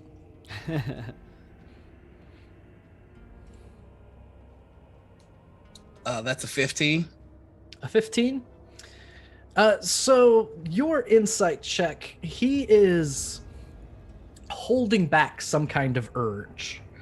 You can't really piece together what that urge is, but he's restraining himself in some way. I am going to give him the Bane treatment where I walk real close to him and put a hand on his shoulder. And I say, if I ever catch your eye wandering on me like that again, I will tear you apart and burn what's left. Do you understand? Simply appreciating, but yeah, yes. Of course. I don't require your appreciation, merely your obedience. Now move. I obey the ones who should be obeyed. Yes. And he starts walking about a half step in front of you up the path. Soul, you overhear that. I And, simply think that's troubling. But first, Ireena. So I start heading whichever way I sense that voice is coming from. You're able to get this sense. You have, in the time that you've been in Barovia, you have collected these holy weapons of St. Andrals and have felt a connection to both her and the Morninglord for growing stronger with every piece that you picked up. Now that the sword too is in your possession, you have found yourself in closer communion with Lathander than you ever have before. And that helps guide you toward the edge of a pond. A rundown gazebo in one corner. And this dissipating white mist over the surface of the pond. And a voice echoing again, this time closer, from the pond itself. Soul. So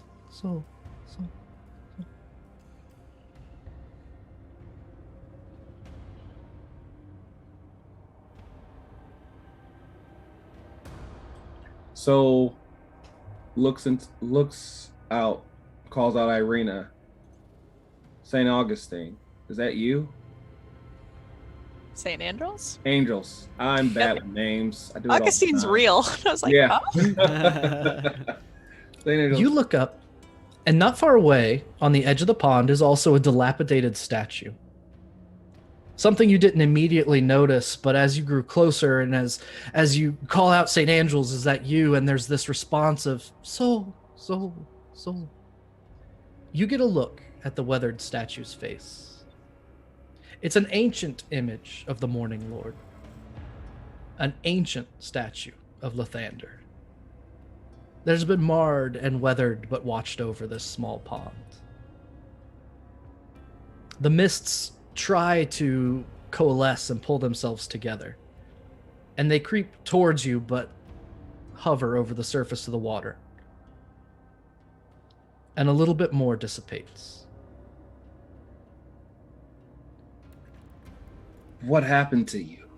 Why are you not with Ireena? Again, that voice. Now it's even clearer that it's certainly a mixture. Not just of St. Andrals, but of Ireena herself. Soul. Echoing.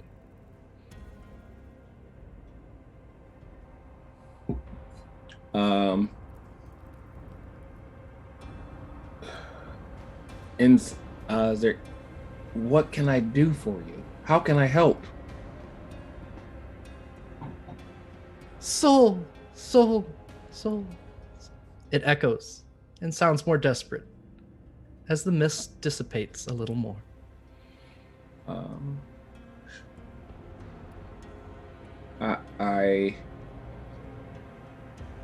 I hold out the necklace and I just kneel down and pray.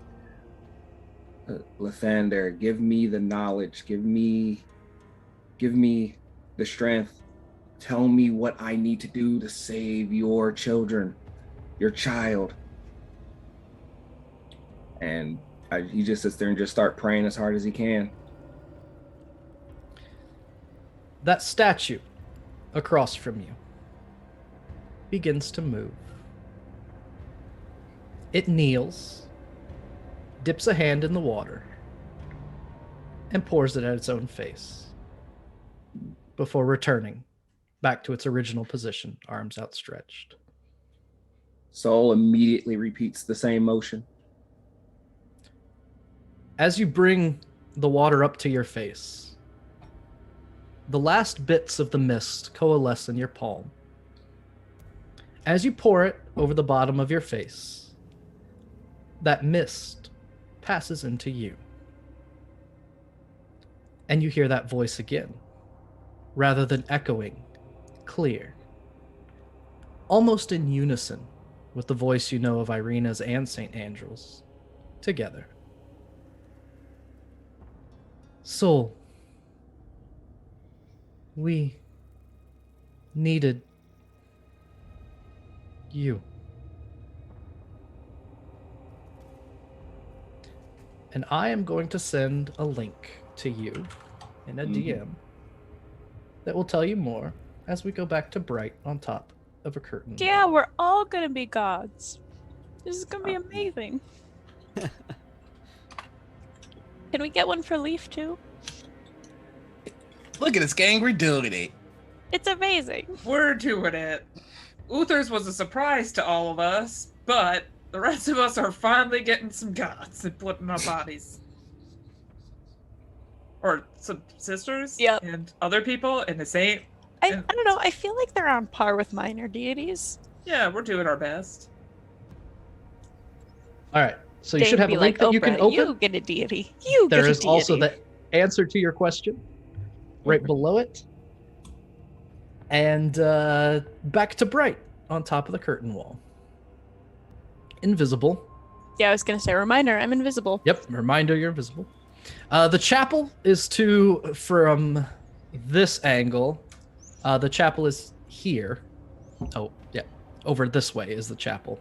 And the dormitory is the opposite direction. I would like to move towards the nephesh, please. Yep. You walk up, there's this door that leads into the chapel proper. Leads out looking over a courtyard. Below, there's a couple of these figures wandering around, chatting with each other. And in the distance, there are, every once in a while, those voices and whispers that are somewhat hard to make out. The door is unlocked. And I have to unlock it. Yeah, I was like, that feels like not a good sign that it's unlocked. And within is the belfry itself. The wooden stairs go 20 feet down. There's a pitched roof above you, and a door in the south wall that you just passed through. Unlit lanterns hang from the rafters, and a rope dangles from a bronze bell, lodged in the belfry 30 additional feet overhead. The room is filled with the sound of beautiful music. A melody so enchanting that it adds a bit of much-needed warmth to what is otherwise an incredibly cold room. Let me see which one it should be. We will do this one, I think. There we go. A beautiful medley, an enchanting medley. There is a black shroud covering a humanoid figure in the distance, laying on a wooden table. A cot heaped with furs rests in the northeast corner, surrounded by empty wine bottles. Sorry, I mixed those up. Over here is some kind of body figure under a shroud, and over here is where the music is coming from. A squat creature sitting at the edge of the cot, playing the music. As you enter the room, they look up, and you can see their stitched features staring back at you.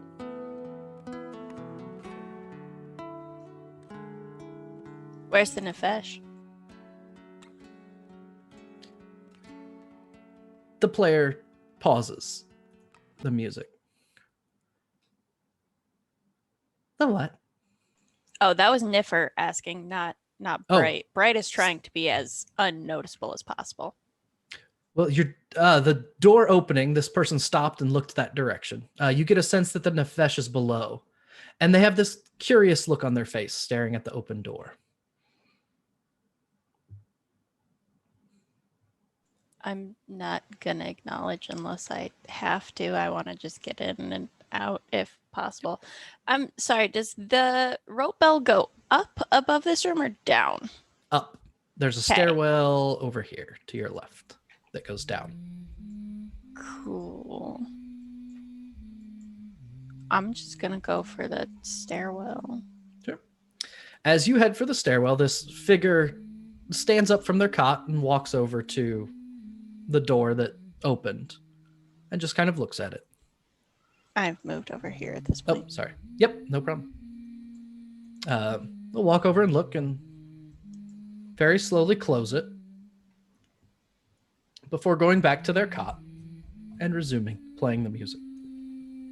They're very patchworky. Do they have the same feeling of being disjointed as everyone else? Yes, they do. In a way, all of their lines come to a more distinct point than the others you've seen. But they're still fragmented.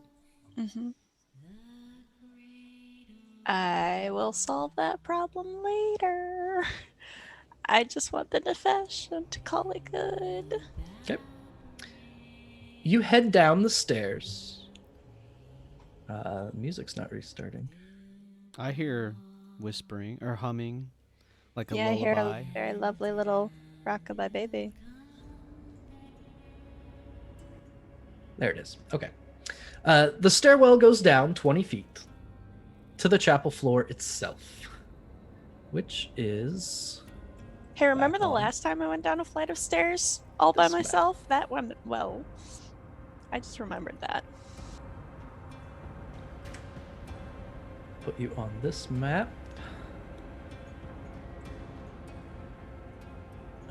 Gotta find you. There we go.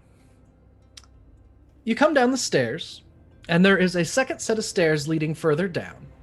And to your left, what would be the chapel itself, there's not pews, but a long dinner table. And a figure with their back to you, staring toward the fireplace. Through your eyes, the nephesh is centered on this figure. Like, this person is holding it? Or is it? I'm looking at the picture. I don't like this. I don't like this stain. Feels more like is it. Lovely. Is there anyone else around? Not in this room. No. Excellent. I have peeked around the corner, and therefore I can see this creature. I would like to cue my telepathic speech onto this figure instead of Soul. Soul, I'm sorry. You're getting a busy signal if you ask for help. And I just heard the laughter. I fixed my sound settings, and now I can hear the laughter, and I agree with Corndog.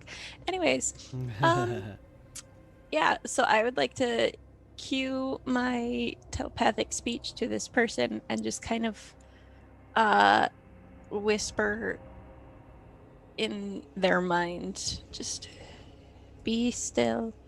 Are you a friend? The figure just, who's looking at the fireplace stops and starts looking around. What did I just say? Says out loud, Master? Shh. In here. In your head. Be still. They start turning around to look around to try and see where this is coming from. And listening. You get a look at her. Mm-hmm. She is, in many ways, beautiful. but the stitches are clear. The tones of skin distinct, and the overall effect somewhat unnerving.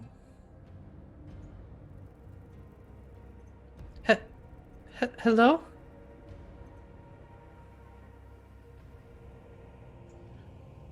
Be still. I am here with you. If you would like to get out and leave this place, be still. I will help you. Are you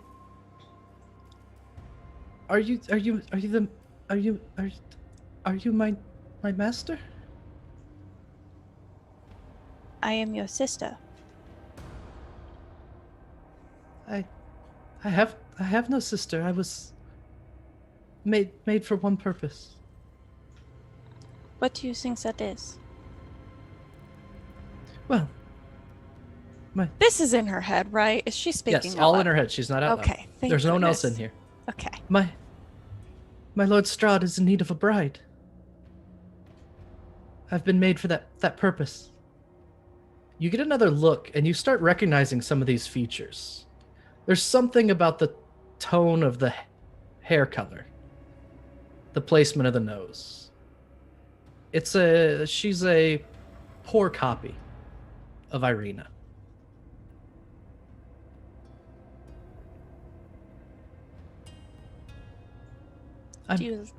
I'm to wed. Are you happy of this? That's my purpose.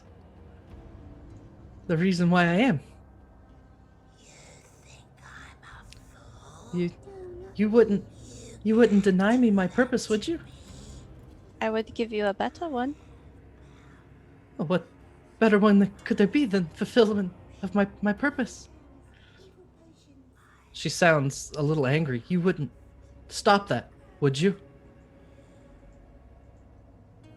I would give you a better purpose. He would not be kind.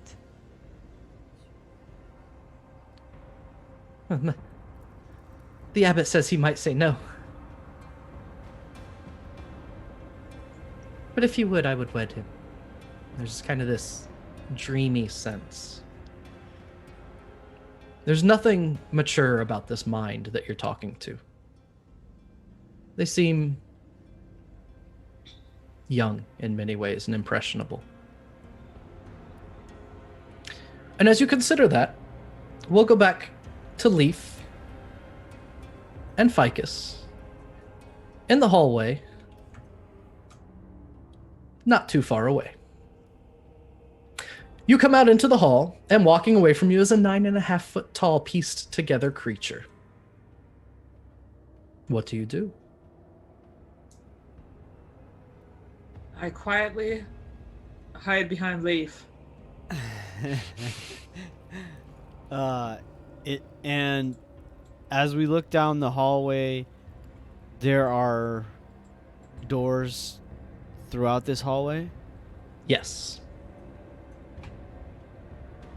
As quietly as possible, Leaf whispers, "Do we check the other doors?"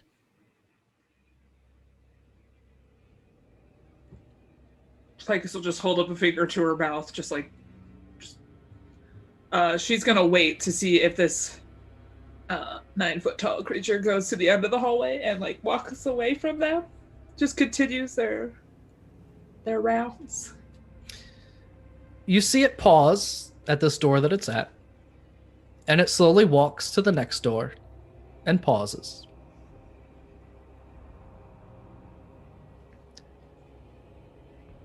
And then it crosses to the other side of the hall Yeah, fuck.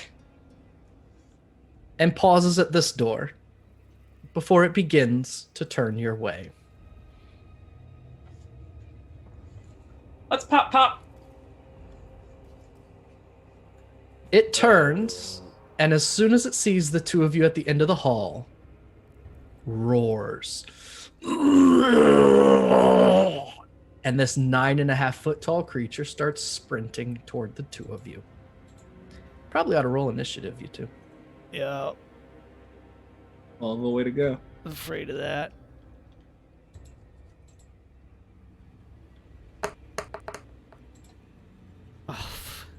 Come on. I got an 11. I also got an 11.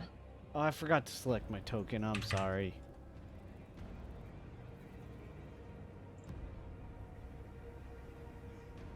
What's your dex? You probably... Well, no, I might go before you. I don't know. I've got an 18.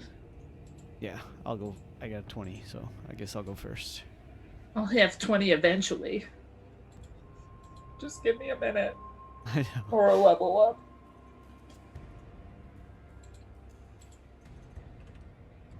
There we go. That is all of those. Wrong direction. Descending order. Leaf, go ahead.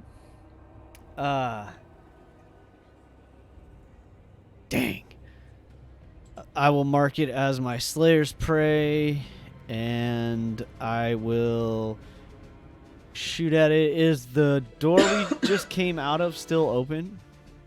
Still open, sure. All right, well, let's just see what happens here.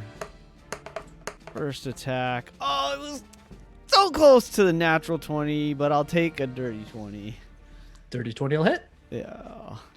All right, so first one. Oh, that's only a 1.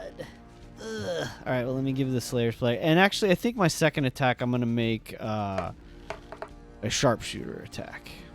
Okay. Because I expect this thing to be moderately easy to hit. At least I hope it is. Not when I roll a 3! That's a 10 to hit. A 10 will not hit. Dang it.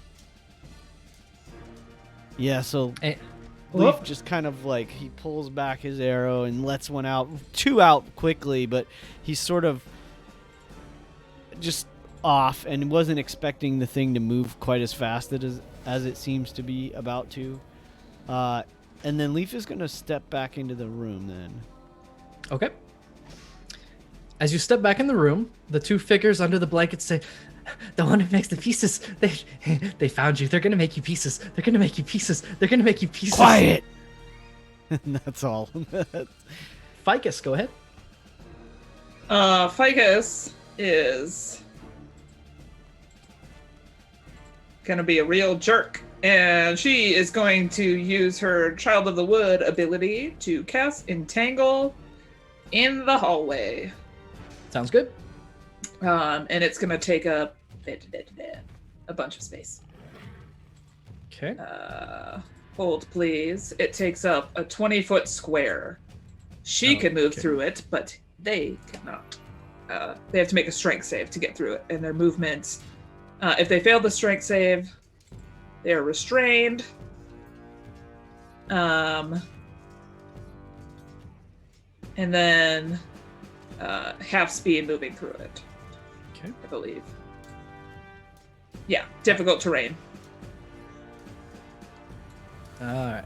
Oh, that one's pink. Sorry. So your 20-foot square centered in the hallway with that at the edge is going to take up all of that, and they get a strength saving throw when they go. Anything else before the end of your turn? I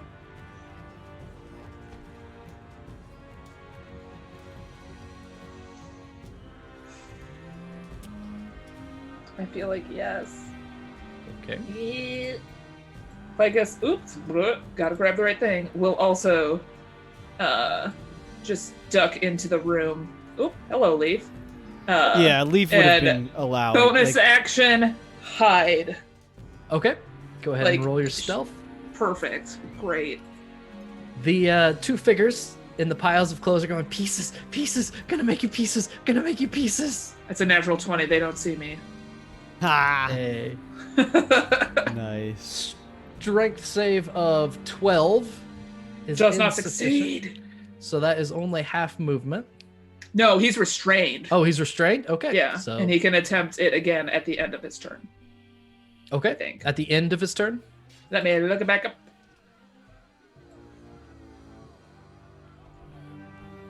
No, until the spell ends. The creature restrained by the plants can use its action to make a strength check. Okay, yep. Got it. Okay. Next. So it failed that. It skips down, and Leaf. It's up to Leaf is sort of was keeping an eye down the hall, sees that it's gotten tangled up, and says, nice work, Ficus. And he's gonna Should be a bit easier to hit him now. Yeah, and leans out and is gonna let 2 more arrows fly with Corpse Layer. I'm gonna continue to make these sharpshooter attacks. Yep. And I believe you have advantage because he is restrained and unable to move. Sure. He is not grappled, he is restrained. Oh, So cool. Just different than advantage grappled. on attacks. All right, well, so either a 14 or a 20. So the Both will hit. well, that's Yeah, both. Either one will hit. oh, got you. I got you. Thank you. So that's all right. So that's a first hit for let's see. So oh, nice. That's more like it. So 11 plus 10 is 21 plus the D6 from Slayer's Prey. So 23 points for the first arrow. Okay. Then a second attack with advantage. Rolling. Come on, roll. Dang it. Let's see if that did it. Nope. All right, well, that's a 31. So technically it's 26, or it didn't roll advantage for some reason. Nope, 26 or 25. So that's going to hit again. Yep. All right, so, oh, nice. Again, 11. That's solid. 21 plus Slayer's Spray. 2 more. Oh, my gosh. 23. So 46 points damage altogether. Okay. Nice work. Yeah, Ficus. that felt pretty good. Anything else, Leaf? Yes. Leaf is then going to just, like, step back into the corner of the room away from the door. Okay. Huzzah! Ficus will bloop back out into the hallway and do the same exact thing that Leaf just did. Super Okay. cool. Go ahead. Okay. Dice. Natural 20 on my Black Lives That Matter hits. dice. I'm so happy. Oh, That hits. my gosh. A critical And hit. It's with sneak attack damage. Yep. Okay, please hold that right body. I might do as much damage as Leaf, you guys. That would be awesome. Not saying I'm super cool, but I'm super cool right now. Oh no, where'd it go? Okay, so that's 16 plus. Plus Oh 6. god. Plus I need to roll 10. 5 Or- more d6s on top of that. Oh. So 5, 3, 6.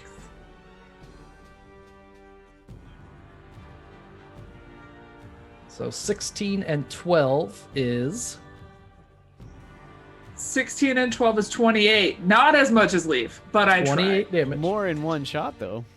And as your arrow goes flying, it is a perfect shot. It lands right in the center of one of these intersecting, sewn together pieces and buries itself deep. Even though it felt like you would have done a huge amount of damage, your bow's not magical, is it? No. And so it doesn't. Oh, but my arrows are silvered. I don't know if that matters for anything, but they are. Not Because for this Bright one. silvered my arrows. Damn it. So it does not do the amount of damage you expect as it resists the piercing. But it's not in Man. good shape. Anything else? Yeah, I'm gonna go back into the room and hide again. Okay. You don't have a second attack?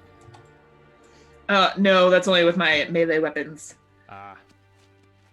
We'll do this thing's turn, and then we're going to go to one of the other sections of the split party. As you duck back in the room, you two can hear this thing bellow.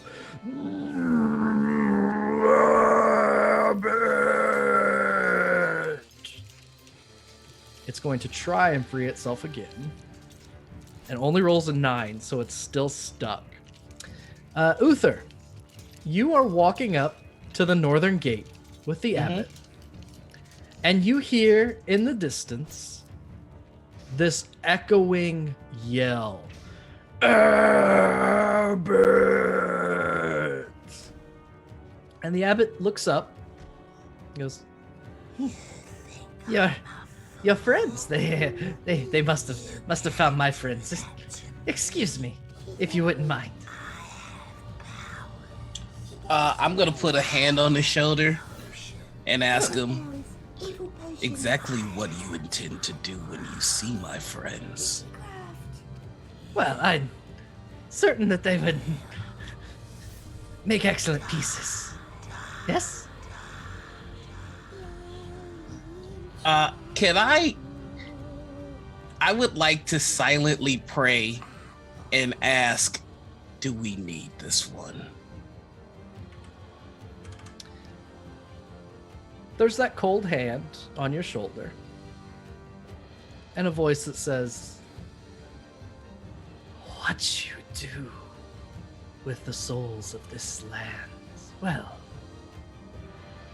eventually they'll be mine. Then prepare to feast. I would like to attack the abbot. all right, go ahead and attack with advantage. Okie dokie. Ah, so close. It's a 19. 19 So 28 total to hit for the first one. definitely hits. And that's going to be 12 damage on that first hit. Okay. And I'm going to make this next attack. This is going to be the first time I do this, so I want to make sure I do it right. 1 second. This next attack is going to be a... where is it? It is going to be a Great Weapon Master attack. So Okay. I'm going to take my -5. Got it. This attack is not at natural advantage from that. You'd have to go reckless to get the advantage. Then let's go reckless. Okay. That'll be a nat 20. That will hit.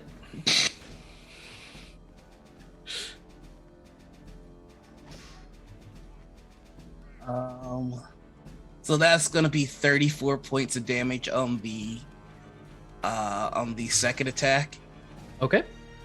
and then for my bonus action, I'm just going to say, I believe your soul is a suitable replacement for the mistake I made earlier today, and whatever happens with that will happen. Okay. Go ahead and roll initiative so I can stick you in the initiative order. Cool. And as your scythe cuts through the abbot, his black cassock falls away. And with it, the shape that he's wearing falls away. He flexes his shoulders, and these massive rotting wings extend. Their feathers, once beautiful and angelic, now blackened and rotting. One of the wings is broken, having never healed properly. And his skin takes on a faded bronze sheen. His blood-red lips creak open to a smile. And as he parts his steepled fingers, a massive mace appears between the two. Finally, Wonderful. someone worth the effort. And I would like to rage. Okay. You will rage. What'd you get for initiative? 19. 18. I forgot to hit my token. Well, I can't see my token, so. Oh, I've got. Yep. So So I think I've got you at the door. it's all good. So we'll do that. You got a 19. All right, you are in. Let's see, where is all of that? They went. It goes to the top of the order for the abbot.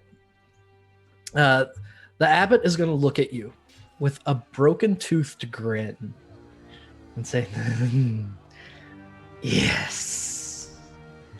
And he's going to take his mace and try and hit you with it.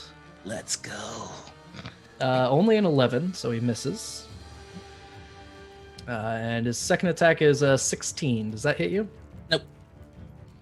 Then he reaches up and places a hand on his own chest and heals some damage that you dealt.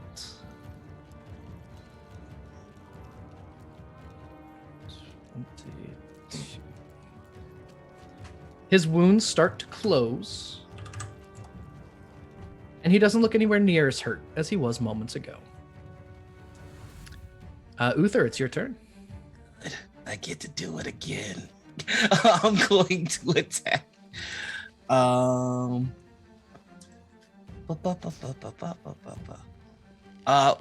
Actually, his first attack did hit me because I attacked recklessly. That was 19. So go ahead and roll your damage. All right.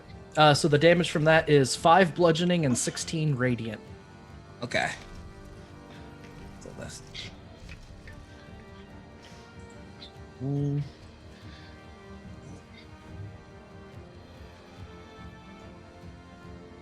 Okay, cool. I'm going to attack recklessly again. Okay. 23 for the first one. So 23 for the first attack. That'll hit.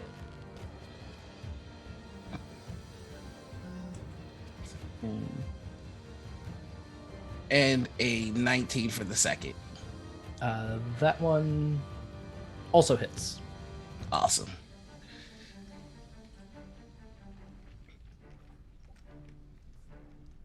Uh, 16, 17, 18, 19 for the first attack. Yep.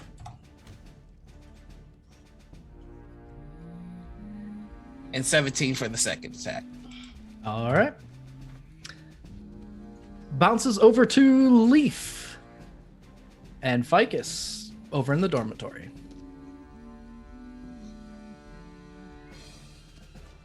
And Leaf, you're up. Yep. So, assuming that this creature is still out there, Leaf will slide back out through the door and is just gonna say, so many abominations in this land. And then I'm gonna make my 2 attacks with Corpse Slayer. Still Okay. Using the sharpshooter. Oh, do I still have advantage? Yes, still Yes. restrained. So an 11 or a... Yeah, that's a lot better. 25 for Hell the yeah. first attack. Yep. All right, so... 17 plus... Oh, nice, a 6. So 23? No, yeah, 23 for the first attack. As your arrow flies through, it passes through this creature's forehead. And it collapses in a heap held up only by the vines that have restrained it from the moment that spell was cast. It howls.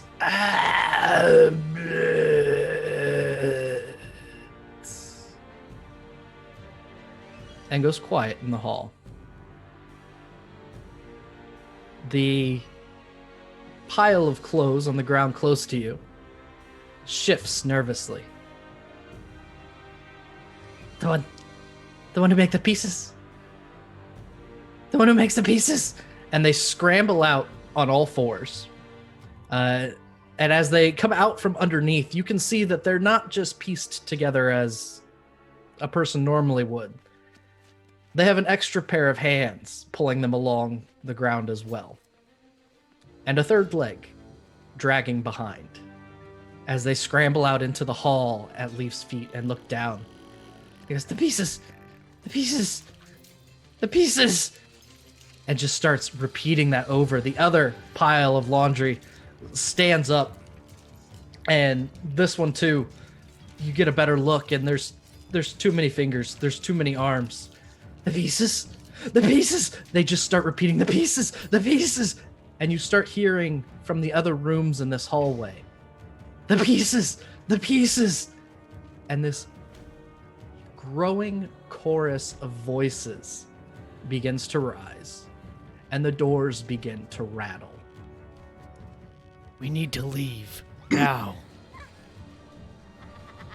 Yeah, one second. Hello everyone! We're the ones who make the pieces now! Calm the fuck down! Or else you won't get any more pieces! The one on the ground next to you kind of looks up. The pieces. Pieces. Look, when we first came in here, I promised you better pieces. Now knock it off! The other doors start to rattle, but these two... why don't you go ahead and... a persuasion check? Is that what you would like? Is that what you have in mind? Or was it something more intense than that? I mean, charisma is a jump step. All of them are bad. Persuasion, deception, intimidation. Persuasion. I'm gonna try persuasion. All right. Go ahead and roll it with advantage. Okay.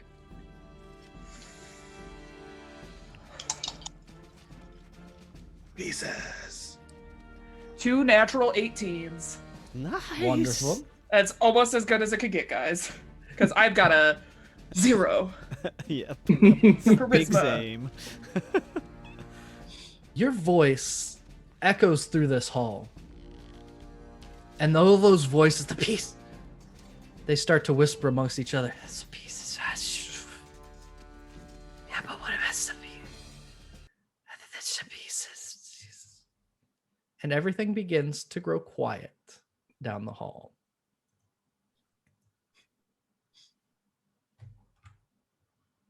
Okay. We'll be back at some Leaf point. is waving at you, like- We've got to go get pieces for you. Okay, bye. And Ficus is just gonna like tear ass after Leaf. We are going to go back to Bright in the chapel and Soul right after. Really quickly. Yeah, go ahead. Uh-huh. As it's another player's turn, I'd like to use my legendary action now. Go ahead. I would like to. Am I hearing all this pieces nonsense in the background? Where you're at, probably not. Okay. There's just a commotion coming from the dormitory. Then I am just going to look at this thing and say, let me get a taste and see if your soul is suitable for the master. And I would like him to make me a constitution save. Sure. That is a 5. So he's going to take 2d6 necrotic. I'm sure he probably has resistance, but I get health back, so that's helpful. So 4. That is nope, no special resistance to that, so just 4. Okay, nice. So like I'm just the smoke comes from his eyes, nose, and mouth and ears, and I just consume it. The taste is acrid, but suitable. You'll do. Bright. Go ahead.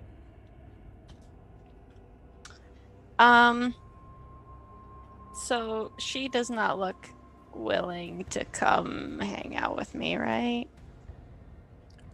Where am I? I'm here on the map. Good. Oop, sorry. No, you're golden.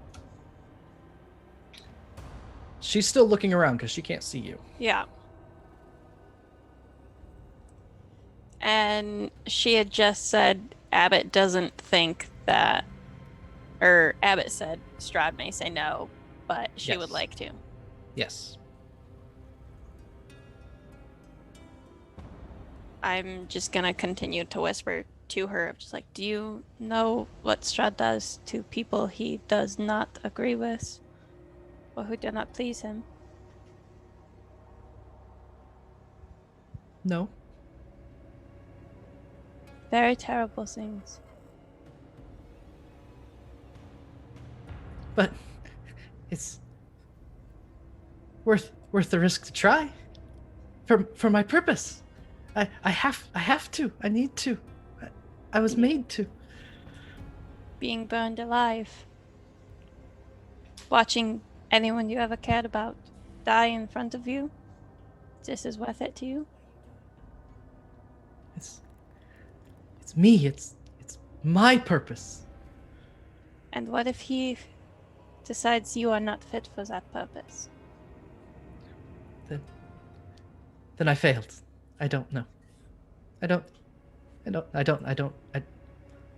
No, it's why I was made. I know of a purpose you will succeed. If you come with me. There's no chance of failure with me. I won't leave this place. I will wait here until the Abbot and Strahd arrive. You And we wish can to be live wed. your own. You wish to live your whole life in this tiny room? Until it's time, yes. That's why I was made. You were made for much better. I was made for this. Who made you? The Abbot. The Abbot's own hand stitched me. Gave me reason, gave me purpose. You will let someone else determine your own purpose? Come find your own purpose. I will not leave. As she kind of grips the chair in front of her. Looks around just a little more desperately, trying to find... Where I am. It's telepathy, so she's just looking around. Leave me alone. You're testing me. I am not. I am offering you a better choice.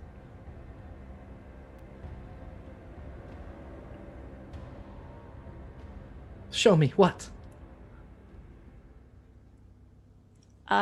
I am going to... If I become uninvisible, does that mean that Soul becomes uninvisible? That's a good question. Shouldn't it be individual and it's just a AoE spell? I think that you no longer have control of his invisibility. Excellent. Yes, you no longer have control of his invisibility. Then I am going to produce flame and hold it like under my face so that my eyes are like starlit and very visible and also aesthetically impressive, and just kind of step out from behind her. She'll turn and look at you and kind of flinch from the fire a little bit. Who are you? I am the Seeker. I come to find and help the lost.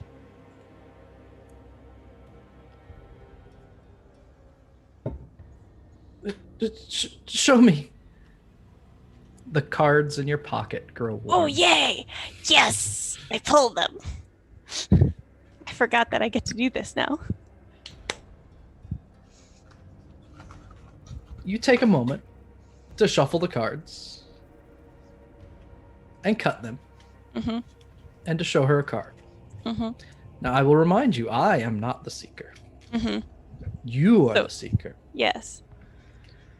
The cards themselves, yes, you have the list, Mm-hmm. but that was how Ava saw the cards. Mm-hmm. So how this goes is up to you. How many cards do you want for her? 3. Okay. Ooh. You pull 3 cards. The first is the merchant. Mm-hmm.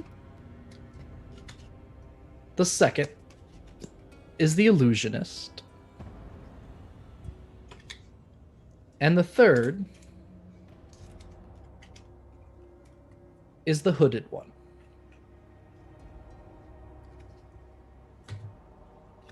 So I'll let you think about those while I go to Soul, Okay. and you can tell her what you see. Merchant, illusionist, hooded one? Yes. Perfect. Okay. Those are the cards she sees. Soul.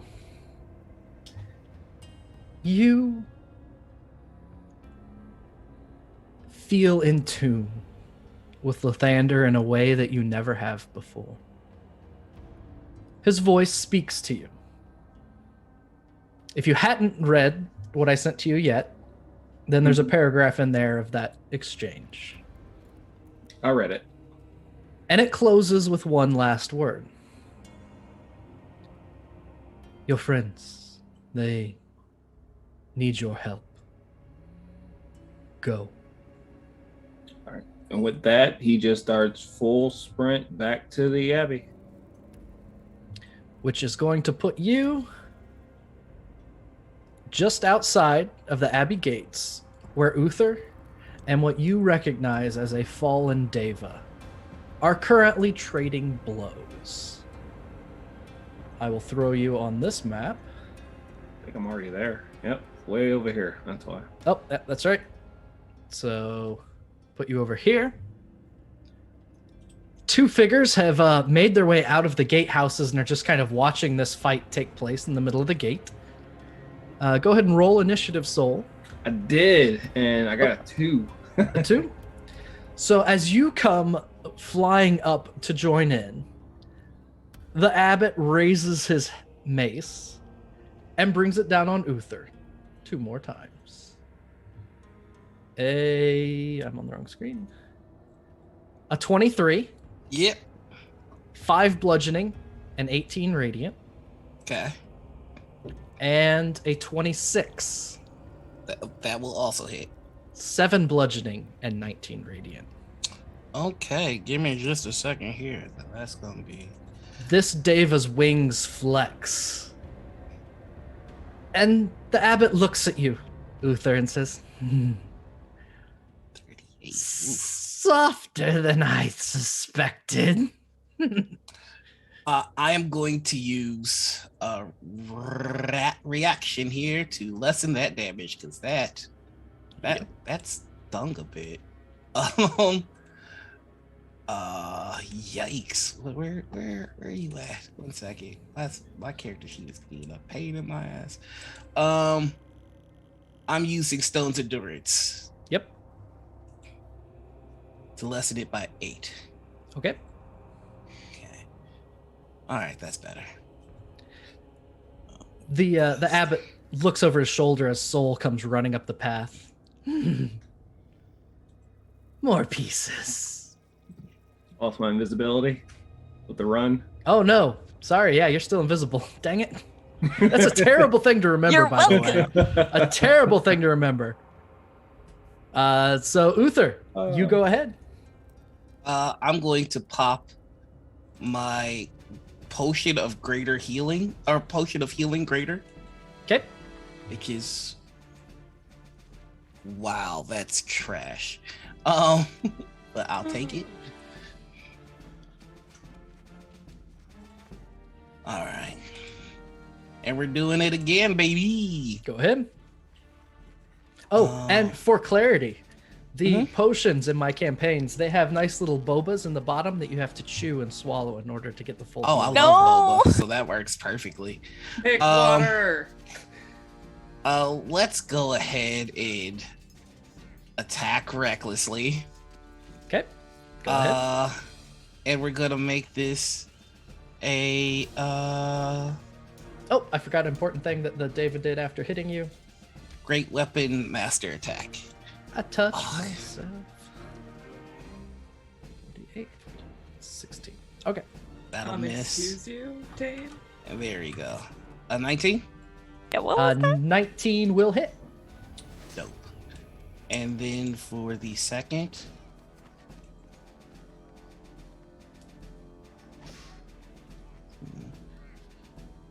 And a 17. 17 will miss. Gotcha.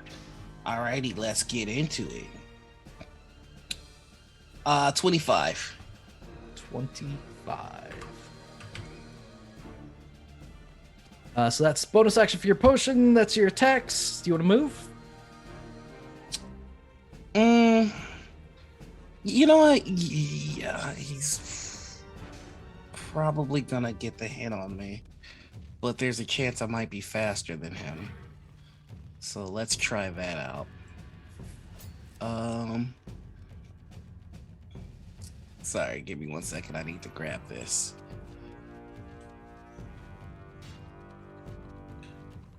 Yeah, I'll move.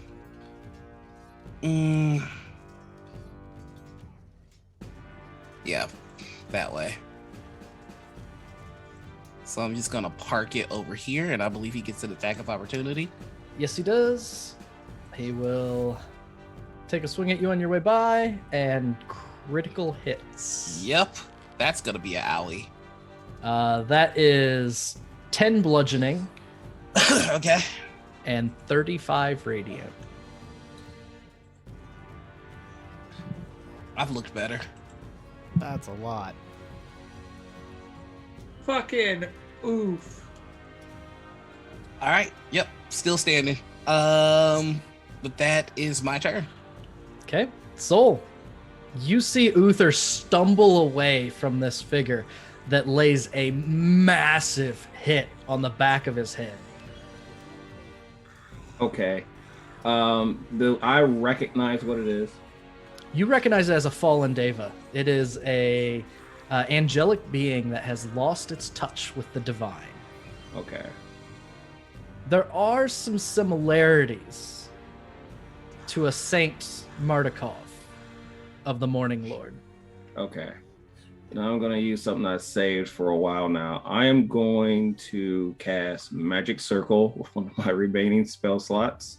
Okay. And designate, I'm going to put it around him and designate him as the creature who cannot leave it. Okay. I'll put the spell in there. There we go. It takes 1 minute to cast that. That's what I thought. Oh, okay. So that's not a quick thing. It's not instant. He might. Oh, in that case, then. You know what? Let's just go ahead and smack it. I'll save it for later. Okay. All right. So I will use bonus action. I will use the spell. Let's use magic weapon as a 3rd level. That's all I got left. Okay. And you don't have to do that because you have a sword that is magical. I just need a bonus of the row. Oh, it's +2. That's right. You're right. Let's do Brandon Smite then. Okay. Yeah. There you go. You get to roll with advantage because they do not know that you are there. All right. So I am going to. This is when you lose invisibility, by the way, so we can forget about tracking it. Yeah. Well, let's see. First one 17. Second one 20. The 20 will hit. All right. He's not considered undead. Nope. So that will be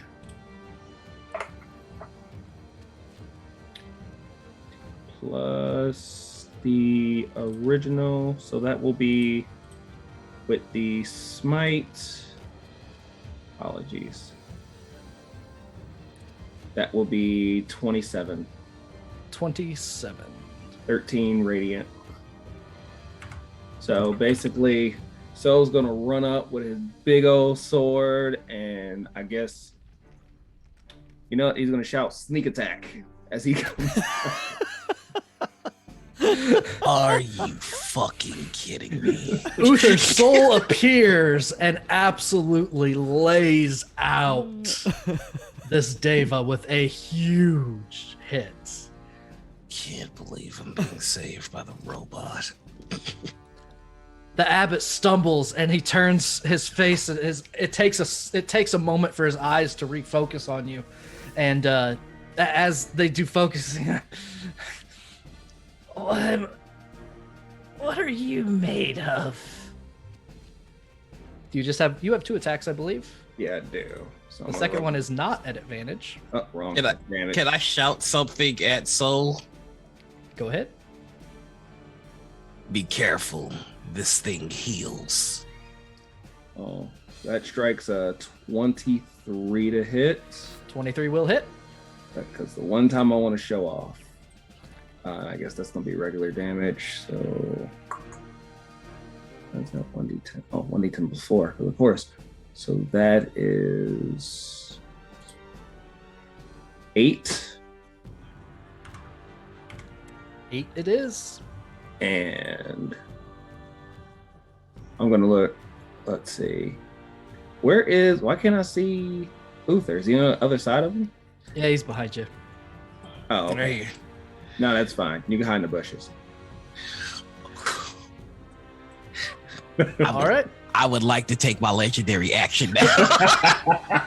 Go ahead. Ah, yes. This thing needs to make a con save for me. Like, It will. as Essel like gives him sass, he just hops out of the bushes. His eyes go black, and you can see that he's pulling at the soul of this creature. Yep. And it fails. Only rolls a 10. You get that acrid taste in your mouth again as you deal 6 damage. The Abbot is not looking good. Very bad shape. We'll do one more round and then bounce to the others. Or we'll bounce to the others now in the middle of the fight. So Leaf and Ficus, you have calmed down the creatures in the dormitory. What do you do now? Oh, we run into the other building because we went into the wrong one first. Clearly, there does not seem to be a magical item here. But while they're running, Ficus will take out the Seeing Stone and activate it so that way, once they do encounter a magical item, it will glow. Thanks to Detect Magic. Sounds good. You take that out and cast Detect Magic with it as you are working your way down. We are sprinting. Go ahead and move your movement. You have control of your people. Can and you go get any rid way of you the want. rough terrain, or do we have to deal with that? It's gone. Also, I can't... What's happening? The map looks so weird. There you go. There we go. Running this way? Right? Yeah. Whichever way you want. This way? Let's check the speed. How much speed do you have? A lot. 75. God, Full sprint. Technically, Ficus is a little faster than me unless I use my feline agility, but I have to not have moved the round before. 75 will take you to right over here. Bloop. So everybody in this party is a freaking ninja except me. So I can only move to there. Okay. I'm not. I think that's So that's full moves and everything. Wait, I'm gonna use one of my legendary actions Go ahead. to hide. All right. I don't see anything, but I'm hiding. I squat down once I get close to a door. Okay. Leaf, you being behind Ficus, you can see that Ficus makes the movement to hide, but actually fades a little bit. Oh yeah, I'm spooky. Yeah, I don't know that it really phases him at this point. No problem. There's probably like a raised eyebrow and like he might think to himself like that was unexpected. You know that vine of the kid who is crouched over on a sitting on top of a sofa, and they're like, "What are you doing?" And he's just like, "I'm pooping." That's the exact pose Ficus is making right now. She's just squatted down as small as she can possibly get, butt to the ground, just holding herself there, waiting for someone to open this door ahead of her. Wonderful. Bright, are you ready with a reading, or do you want me to go through another round of combat? I'm so ready. Okay. Bright, you draw these cards and lay them in front of. No. Go ahead. We I have want What, to you tell me. land You on tell the me map what you for do. some reason. Yeah, because I'm Oh, sorry. special. Fine. I mean, you are. That's valid. So There we go. I am holding the fire under my chin, and with the other hand, I'm going to reach into the pouch, and I'm not even going to shuffle. I'm just going to draw from different places in the deck as I present them to her, and I hold them out to her one by one. And I just say, "Where you were born." And I hand her the merchant. And I say, "You were born of business, to be a tool, a pawn of another man. This is where you were." And I'm going to pull out the next card. "This is where you are, the illusionist. You're being lied to, deceived, false. Everything that you know is not what you think. This is where you are going if you do not change. And I hand her the hooded one. Fear, uncertainty, repression, everything. The ways that these people in this village are. Do you know anything of the people that you share a life with? That's where you are heading now if you do not change your own fate. So come with me. She looks at the cards and looks at you as you're drawing them and pulls her hands close to her chest. And she looks uncertain, and all these emotions wash over her face. She seems confused and frightened and worried and curious. And she looks down, and around her neck is this pendant that she pulls out from beneath her cloak. One that you recognize as the nephesh of the Weaver. She says, I must find my own way? Yes. I can help you. She rips the necklace off and says, I don't want what they've given me. And she thrusts it into your hand. Cool. Where? I have the thing. She kind of stumbles backward, sits into one of the chairs around the table. I will need somewhere to go. I have somewhere to go. Let us go find my other sister. Yes. Yes. And she stands up to follow you. Sweet. Back to Okay. Sol the Abbot and Uther. The Abbot looks at Sol and grins. I wonder what I can do with pieces like this. And his mace falls. 14 just clangs off of your armor. 21, however, connects quite soundly. You take 9 bludgeoning damage and 16 radiant, as there's this burst of pain that follows the mace itself. And he places a hand on his chest again and says, yes. Yes. We'll see what pieces we can make. And he doesn't look quite as hurt as he was a little bit ago.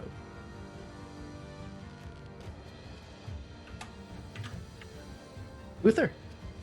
I'd like to imagine while he's doing this, Uther is getting up and walking towards this thing going, I will not be saved by a goddamn robot, and no one gets to tear him to pieces except me! And I am going to attack recklessly. Here we go! That'll be a 20 to hit for the first one. That'll hit. Fish for the crit.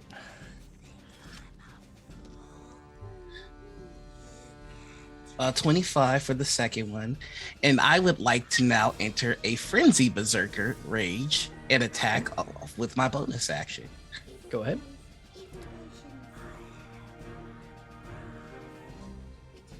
And that'll be a 23. So all 3 hit. Yep. Clear. All right. So a 12.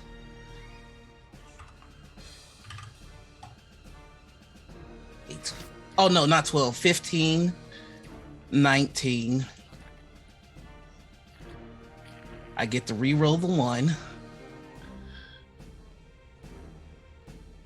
So that is 12, 18, So 18. 18. Mhm. All right. The abbot drops to one knee for a moment, absolutely staggered, rattled, in utter pain. And you see him. I need your pieces. I need your pieces. Soul, it's your turn. This thing is not looking good. So is going to do 2 attacks, and on the let's see, bonus action. That is a bonus action. Thunderous Smite is a bonus action. Yep. Let's see, first swing. 17. 17 misses. Really? Damn it, that's not so gonna hit get it either. together. Ah. Wait, what are the plus? That is with the +2. Yeah. Missed both times. I would like to now use my legendary action as Soul Whiffs twice. Go ahead. He has to make me a con save. He passes this time, but I don't think it's going to matter if you roll high enough. An 8. You roll high enough. So, as Soul is going and striking, Uther's going to use the distraction to put a hand on his chest and just go full Reaper. Skin goes pitch black, eyes go pitch black. The veins actually glow a bright blue. And you see he pulls something. And he keeps pulling, and he's drawing the soul out of this creature. And a crack in the ground opens, and the same cold hand that brushes Uther's shoulder pops out. And Uther slams the soul into the ground, handing it off. And the What? ground.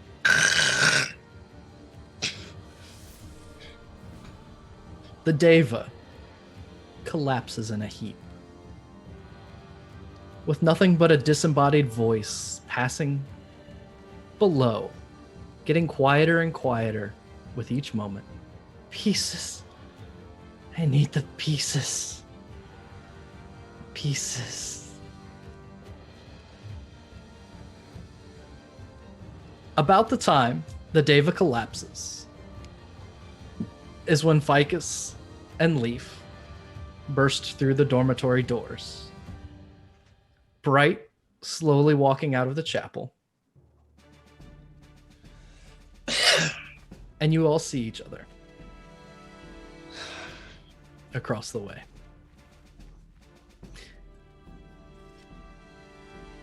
Bright, Leaf, and Ficus. There's a handful of confused-looking stitched creatures in the courtyard. But they don't seem hostile. Just milling about. Okay, it's how many of us together? Just you 3. Okay, Leaf, Ficus, and Bright in the courtyard. excellent. I have what we need. We need to go. Before we go, I need to go open things real quick, and Ficus is gonna run back in and jailbreak all of these patchwork people. Okay. And as she does, she's gonna just shout rules that they now should abide by, such as do not eat other people, only take parts that are consensually gifted to you. And she's just yelling, The gospel be of good to Ficus. people, and just letting everyone go free out of their rooms.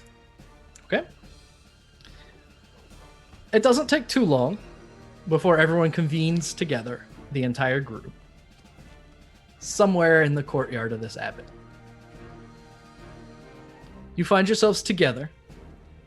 The sounds of the pieced together people, creatures, beings trying to sort out what to do next.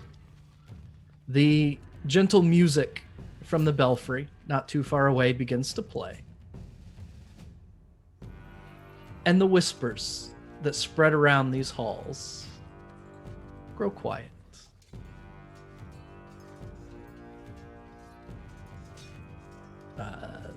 There it is. If I could, Go ahead. I would like very much to take No. the angel's cudgel, Oh my god. Okay. and then I would like to take its wing and just use the leather of it to wrap around the reaper. Okay. And then I'll look at the reaper and I'll go, the scythe and go, you finally have a name. One wing angel. Sephiroth? He puts it on his back. Angel's Bane. Ah. Are you okay? So, Yeah, I'm fine. How's that head wound? it's all right, especially now that I know for sure what I felt for so long now. My God wants it more than yours. And I just walk away. It's cool. It's cool. So probably. Uther is full on limping though. He's just like, ow, ow, ow. What does Soul see when he looks at Uther now? When Soul looks at Uther, you see the center of the mists of Barovia. You see a black smoke and fog that billows out from him and around him. But most notable is what is always behind him. A large, dark, ominous cloud with a single, long, clawed-fingered hand resting on his shoulder. Soul's going to address Saint Angles and his soul. I'm guessing we're not 1-to-1 yet. And he's going to say, this place won't truly be free until we free my friend from him. And he's just going to start following behind Uther as he limps away. Any other final thoughts before we wrap for the evening? As folks start to walk away, Ficus is gonna be like, hey, can we rest here? Please? Just make all the Patchwork people stand guard for us, maybe, as we long rest, please. Ficus looks like a heaping pile of shit. But just as bad as she did when we first got here. So. I'm still at full health. Well. You RP'd the whole time. I know a place But that's it not worked. too far from here. There are flowers. It's a fine place to rest. Flowers in Barovia? Where have you been? Also, insight check, because Uther didn't give a fuck about the flowers when we were at the chapel. Mm-hmm.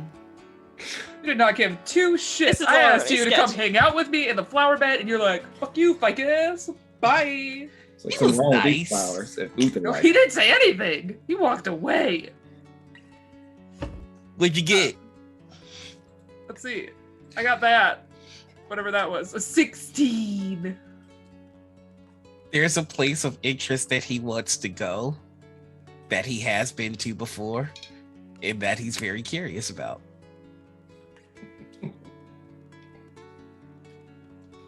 Soul, you know exactly what Uther's describing.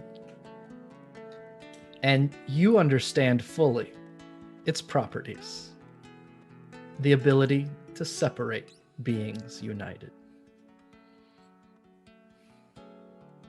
As Alright. St. Andrals experienced it firsthand. And now you and she are together. As far as sorry, go ahead. No, you go. I'm just gonna say so. I was just gonna wrap it up. So if you wanted to add, I was anything, not gonna agree to go there, but yeah. We can discuss how the resting will work. But until then, we will hang around for a little bit of unwinding. Or any comments, questions, concerns, conundrums, or qualms that anyone would like to address as we get nearer and nearer to our very last session in 2 weeks. Yes. I just want to say one thing, that if anyone is looking at Leaf, he looks very, very troubled about these Patchwork people. He looks very conflicted. Okay. Ficus just kind of has a sad smile on her face every time she interacts with them. Bright, I think, is very conflicted about what to do with them. Uther doesn't even see you. Yeah, okay. I was gonna say just let them stay in the town. They seem to be the only ones here, Or let's kill them. They're soulless things. probably left of who was originally here. They're not soulless. This is They're complicated souls, but they're still souls. This is their village. This is my village. Just kidding. Chat, if you have anything that you want to ask about, go ahead and bring it up. We'll with the fading of that music in the background, we'll come to the close of this session and the start of something, the start of the end in just a couple weeks. So everybody, what'd you think? Did not like the whispers can say that, especially when they randomly get loud. I was just like, gotta take these out. I don't know what I'm missing. I love this session, and the dice are just telling a story. This whole series has been telling Uther's story with the dice. Really. I'm gonna say I still want to say this is the most we accomplished in one session. Yeah, we did great. We just had to split the party. It's true. Yeah, now we know. Just split everybody up. Thoughts on the split party session? Did it work out well? I tried to keep. I probably kept a closer eye on segments of time than I ever have with us playing anything. Did it work out for everyone? Did you feel like everyone kind of had the chances they need when they needed them and wasn't waiting too long for more? Yeah, that was good. You lateral really good because I think he originally wrote me and Uther going to the lake together based on what he handed me on the back. Yeah. So I kind of forced that a bit much. Sorry. it was fun. It still worked out because we immediately separated again when I hung out with Bright. So Hey, but that worked. yeah. Okay, we got me in. I went past. I don't know what would have happened if I had stopped to talk to that guy, but I was like, nope, we have a purpose. We are going. What would have happened if I had talked to that guy? Yeah, this would easily be one of my favorite sessions. Yeah, this was very good. I liked very much what the whole section, the whole section when Bright was talking with the young woman. I just thought all of that was amazing. So, bravo. Yeah, thank you for giving me the heads up of like, okay, these are the cards. Go prepare something. I know you have the book. Like that felt very nice. Of like, okay, I could do something here, and that out. If it kind of felt like every section was tailored for the character, and I think a lot of the times our characters have inclinations to do something, and then it absolutely doesn't fit what other characters want to do. Yeah. So it's just like, letting them go off and be themselves instead of going, hey, don't do that, or I'm just gonna do that and fuck everybody else. I think that really worked. Yeah. So that less of our energy was spent on like restraining people from doing things or dragging people away from doing things. And it's like, okay, we actually get to make the choices. Like I got to take the time to do tarot. Mm-hmm. So And Uther is a grown giant man. I'm not going to And- chase him around. Tell him stop murdering. And if he people." wants to hang out with Strahd, I guess that's what he's gonna do. That's what And he's gonna do. I mean, it worked out. did it? Yeah. As far as we know. Now we found a cool new resting spot, guys. Go on, let's go chill. And I need tell you what, Rob, not rolling an 18 on 2 attacks, that hurt me in That my hurt soul. me. That hurt me. A I lot. knew it was almost dead. I'm like, I had the shot. I had it something makes- to say. It makes I me had a want to whole check your thing. character sheet because that was That was delicious. I appreciated that. Yum yum yum yum. I was honestly mad about that. I sat there, I had a whole thing I was gonna say. I was like, yep, let me just slice his head off and say something cool. And then You know- gloat Uther that'll help save his life. You know what they say about dice? The dice give. I saw a chance for Only the to interception. Uther. Saw Only a to chance for the interception. I had to take it. I was just like, Hey, you know what? Guess what though? I have a thing to fix that next session, as long as we all don't split the party. Yep. I'm very Oh. excited. This Y'all ain't the session only kinda deities with legendary actions. this Coming this for you. session kind of showed that despite how different the party has become and like how much they've kind of grown into themselves, they still can work pretty solid together. Like Soul and Uther just soloed a fucking angel. Like that's Yeah, wild. we're Yep. we're really good at throwing each other over walls. Like everything worked out great that way. They took on a golem and basically didn't get hurt. Oh Like, yeah. Absolutely clowned Yeah, that good- flesh golem. Good teamwork, that partners. golem, they made that golem a joke. I was like, what? Yeah. I had expected to be doing that kind of thing the whole freaking campaign. So it was like for it finally to work one time felt pretty redeeming, I guess. I could say this is probably the 3rd time in the campaign where that grasping vines thing has just absolutely That was clutch. saved the day. Man. Back in the cemetery, stopping all of those zombies that were coming in We were getting really fucked in that early. cemetery. That was a cemetery that was Oh. going to eat you all alive, and that just MVP massive vines. And now it turned We the flesh love golem into a nothing. good. We Oh, yeah. love a good woods halfling. Oh, yeah. The utility at low levels. I loved the voices personally. Like when I Mm, first Oh no, it heard was good, but it put me in Yeah. like full panic mode. yeah. Oh, Like yeah. the whole time. Love I hate. am sweating so bad. yeah, it was super terrifying. And that's what was amazing about it is like when I first heard it, I was like, huh, what? And then the layering of it is what got me creeped out. Like just having Yes. these like different volumes of the whispering and like one over the almost talking over the other, that sort of blew my mind. And it was like, oh, okay, yeah, this place is haunted.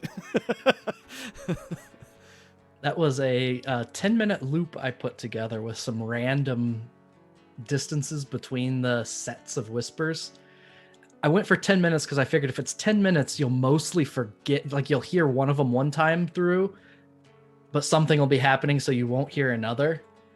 And like hitting that wall of whispers just when, Leaf and Ficus were in that room was so perfect. Yeah, the timing was amazing. So that Oh was, my a God. lot of fun. I do want to, hey chat, I did bring back a full pint of ice cream at break to start eating, and I had stress eaten through it like less than an hour in. Like that's how terrifying the session was. Good job. I'm glad it was enjoyable. We only have one session left. Expect it to go long. There's only one thing. I thought that. So I wanted the resolution with the last nephesh to be roleplay instead of dice. So the direction that took with the cards and the excellent reading was, just Nif, I loved every moment of that interaction in that chapel with this nameless young woman. It was so perfectly done. Kudos to you for just an excellent, excellent job. I enjoyed that immensely. I mean, thanks for giving the nudge of the tarot, like the Tarot deck, because otherwise I would have been like, I'm trying. What do you want me to show you? And you're like, do the cards. And I was like, oh, I can do this. So we got each other. We're good partners. Well, you definitely knocked it out of the park, however it got there. So very well done. Okay, you've been stacking the cards for other readings I've done. Did you just draw those 3 randomly, or did you actually intend? I rejected one of them. Okay. So the first one I got was the merchant. The second one was the illusionist. And then I got the swashbuckler. And I kind of went, we'll skip that. And the very next one was the hooded one. So that's the one we went with. Life of adventure is out there for you. All you have to do. I mean, you can do whatever with it. But I thought we'll go with a different one. And just the next one was the hooded one. It's like, oh, that's enigmatic enough. It could mean just about anything. So it'll work nicely. Yeah. So one thing that swashbuckler is likable rogues and rapscallions, and I'm like, no.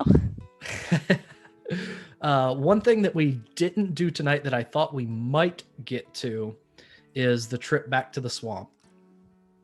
So a couple of the scenes went a little longer than I thought, so that didn't happen. So going back to deal with the Weaver is what's left. Everyone can go ahead and level to 10. This is our final level. We can be 10 for episode 31. Finally! It's weird. Let's get weird. So stack all of your wonderfulness. What else is left? So we'll start next session going from the Abbey to take care of the final nephesh. I will be sending stuff to you, Hey. Gregory. Yeah. Thanks for the gift. Is It's he also going to become a deity before the next session? I don't force it on anyone, but it is an option. Leaf, do you want to be the third sister? Join our sisterhood. I mean, If not, I'm probably going to give it to this golem here. But like, Gonna give it to the one with 3 arms and 4 legs. yeah, that can go well. So that will be where we start. And then from there, what is left is to figure out what you want to do with Strahd. Now, as we've talked about plenty of times, we're not doing a full Strahd castle dungeon crawl. The trip to the castle will probably be fairly short, and the conclusion of this campaign, and this is what I think all of us know, is the conclusion of this campaign has a great deal to do with what happens after Strahd either leaves or is either allowed to leave or is attempted to be killed by all of you, and what Uther and his friend do after. Now, something we talked about a month ago is, we don't want to leave this with a feeling that anyone really lost or won, because after a year plus, that would be just so dissatisfying. So that's something that I'm trying to be careful about. And I think that we should all be very careful about. We don't want this to devolve into a PvP fight where somebody goes down and someone uses their turn to kill a year plus long character. I just think that would leave a bad taste in everyone's mouth. I do have something that will happen, and how we get there is the question. So a lot will rest on all of your reactions to Uther and Uther's reactions to events. So those are the big things. So don't mess this finale up for us, Noir, is what I just heard. Nobody can fully mess it up for anyone. But The dice won't let us mess it up for Uther, so RNGesus is with him. Yeah, I can safely say that RNGesus has guided the hand of Uther's dice in this campaign in amazing ways. And you're right, Uther. I've picked up more and more of what you've been in, and you don't get dice in places other than here.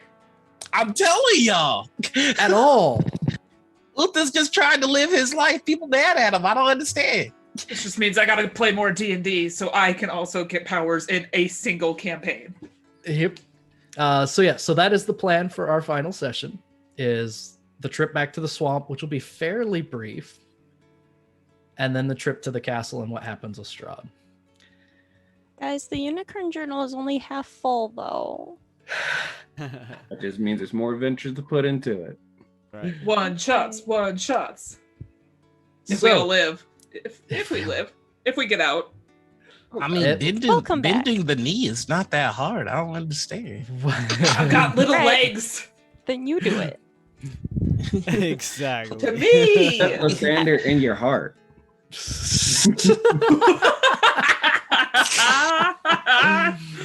You know what? Maybe if Lathander would have let you get that last hit, you might have convinced me. But you whipped pretty hard, so I think I'm gonna stick with the Reaper. Oh. And I did just check your character too, and it's fine. You just rolled just a slightly less than I needed you to roll. I know. You just Off the slightly sheet, Rob. underperformed. I want you to Dice. live with that. It's Live Slightly with that. underperformed. Hey, fam, thanks for the raid. Yeah, thanks for the raid, everyone. We're just now wrapping up. We always do a decompress session, so we are wrapping that up and heading to bed. But yeah, so that's our plan for next time. Yes, go ahead. I do. What would have happened with the guy playing music if I snuck down? I just need to know. Was they good? Was they bad? The purpose that he played was the opposite of the purpose the Piecemaker played. So the Okay. one that was about making pieces was very much not human, very much a Right. monstrous being. Right. This would have raised that question of, well, these things aren't really monstrous. Right. Oh, hey, another raid. So hey, Oh, everybody, amazing. welcome. Here, you know what? You get something though. Look, here's my new cat. Yay, Yep. cat. Oh, you were supposed Look to at show it. us some so of the cute. new geeks. Oh yeah, the stuff. geek stuff. After this, we can do All it right. after stream. Rock and So- roll. Enjoy the Uh, cat. Thanks, raiders. Cat says so yeah, hello. their entire let me go. Their entire purpose was to show that there is some form of humanity in these creatures, which is Yeah. why they were playing music. There's this association we have with beautiful music and humanity that Yeah. that works. So really wanted to I wanted to raise that question of what do we do about these things, Yeah. I think which was kind of did come to that on our own without that. Yep. Which was really nice. Bro, y'all are so lucky. Y'all are so. It would have looked like the scene with Queen "Don't Stop Me Now" playing in Shaun of the Dead, just zombie killing like that. Yep. Well, so there was the all the ones that that Ficus convinced not to leave their rooms and swarm you. That Yeah. was quick thinking in an excellent way, because I'm going to. Are you still in the game, Corn Dog? Nah. Yeah, I Oh, am. Corn Dog is. Okay. So those ones are in that room. Honestly, Okay. Those ones are in that room. Okay. Oh dear. Those ones are in that room. Oh, no. Oh, that Those was a ones lot. are in that room. Got a whole swarm. Those ones are in that room. Those ones are in that room. Die. Oh, And those ones are in that room. What? So they The fuck? That's they like go 50. they go down in one hit, but that doesn't matter when there's that many of them. So they were meant to just chase you off. Yo. What about just like the zombies in the grave? I mean, they pretty much did chase. Like, yeah, after we took down that golem, Leaf was just ready to bolt, because that was just not. Especially with all those voices, he could tell that was a just danger zone. Oh yeah. And actually, I think it was how Ficus seems to be relating to them that is probably what's tormenting Leaf the most. Like, in his mind, they are almost the epitome of the unnatural, in form. So he's kind of like, they need to go away. They should be Yeah. destroyed. Not because also he's a they're cruel victims. individual. It's just like it stands directly in like opposition to nature and what is the natural world. And so he's like, this is not right. This should not stand. but he sees Ficus and her concern for them, and it's kind of like, oh. And then is the other one with Bright? Did she come along with? Yeah. So, yeah, I'm taking so this her is with. sort of like, yeah. That's why I was saying it when we first started chatting. It's like, yeah, Leaf looks really conflicted right now. You can see he's struggling internally. Well, that's where I started because I was like, oh no, I don't want to kill these guards. And then Uther killed the first one. I'm like, oh, it's a patchwork person. I don't care. Like, that's an abomination. Like, that's quite literally an aberration, is what Bright would view it as, is like somebody made this thing, so it's not real. And then I have special seeker sight now, so I can kind of see like, oh, it's trying to be human, like it's trying to be a person. And then talking to the golem, it's just like, well, you didn't ask to be created like this, but now you're a person, you're a victim in this. And so now it's like, oh, the whole experience just in one session. It's the this particular town is, in my mind, what is always the complication of a fighting game like D&D is what happens when the monsters have feelings. Yeah. And because just like you said, at first, as Uther's cutting these things down and they fall apart, it's like, oh, okay, these are, I gave them emotions from the beginning. They were terrified. But that kind of progression from, there is something more going on here, or there at least could be. I don't know. It's not really a fair moral question to spring on people, but I like it though. It's something that fascinates me about D&D more than anything else. Oh man, it feels so good to play a character that doesn't give a shit. Oh my god.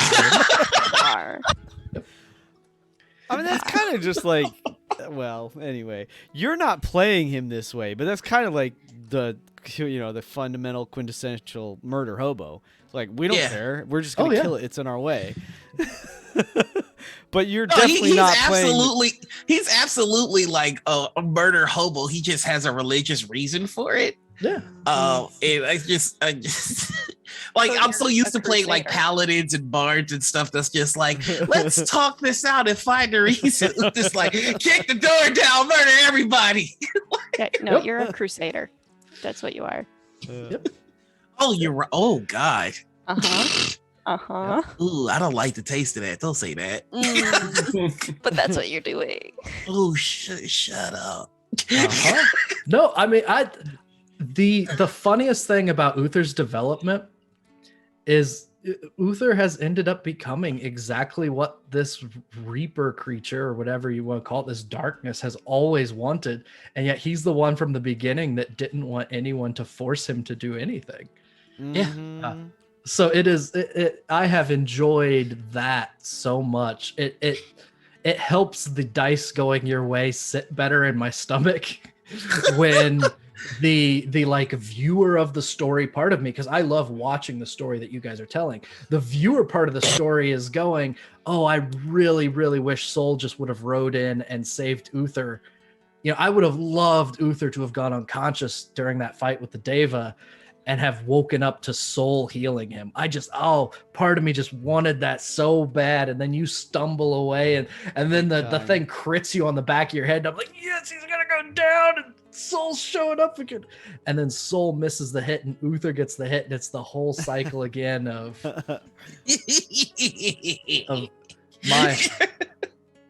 my being wants it more than your being, which was such a perfect thing to say. Well, it helps my being not a murder hobo, but You say murder hobo, I say being effective. I suppose it's two different ways to look at it. Okay, Crusader. Can no longer be a problem if it's dead, I guess. Oh, well, that is us for the evening. I want to thank everyone for joining us on this journey. We've got, like I said, one session left in 2 weeks. We will see you there. Expect us to go long, and we will wrap up this story and see what is left with Barovia after whatever happens. So, thank you for coming by. We will see you then, and until we see you then, be good. Bye-bye. Thank you for being a friend.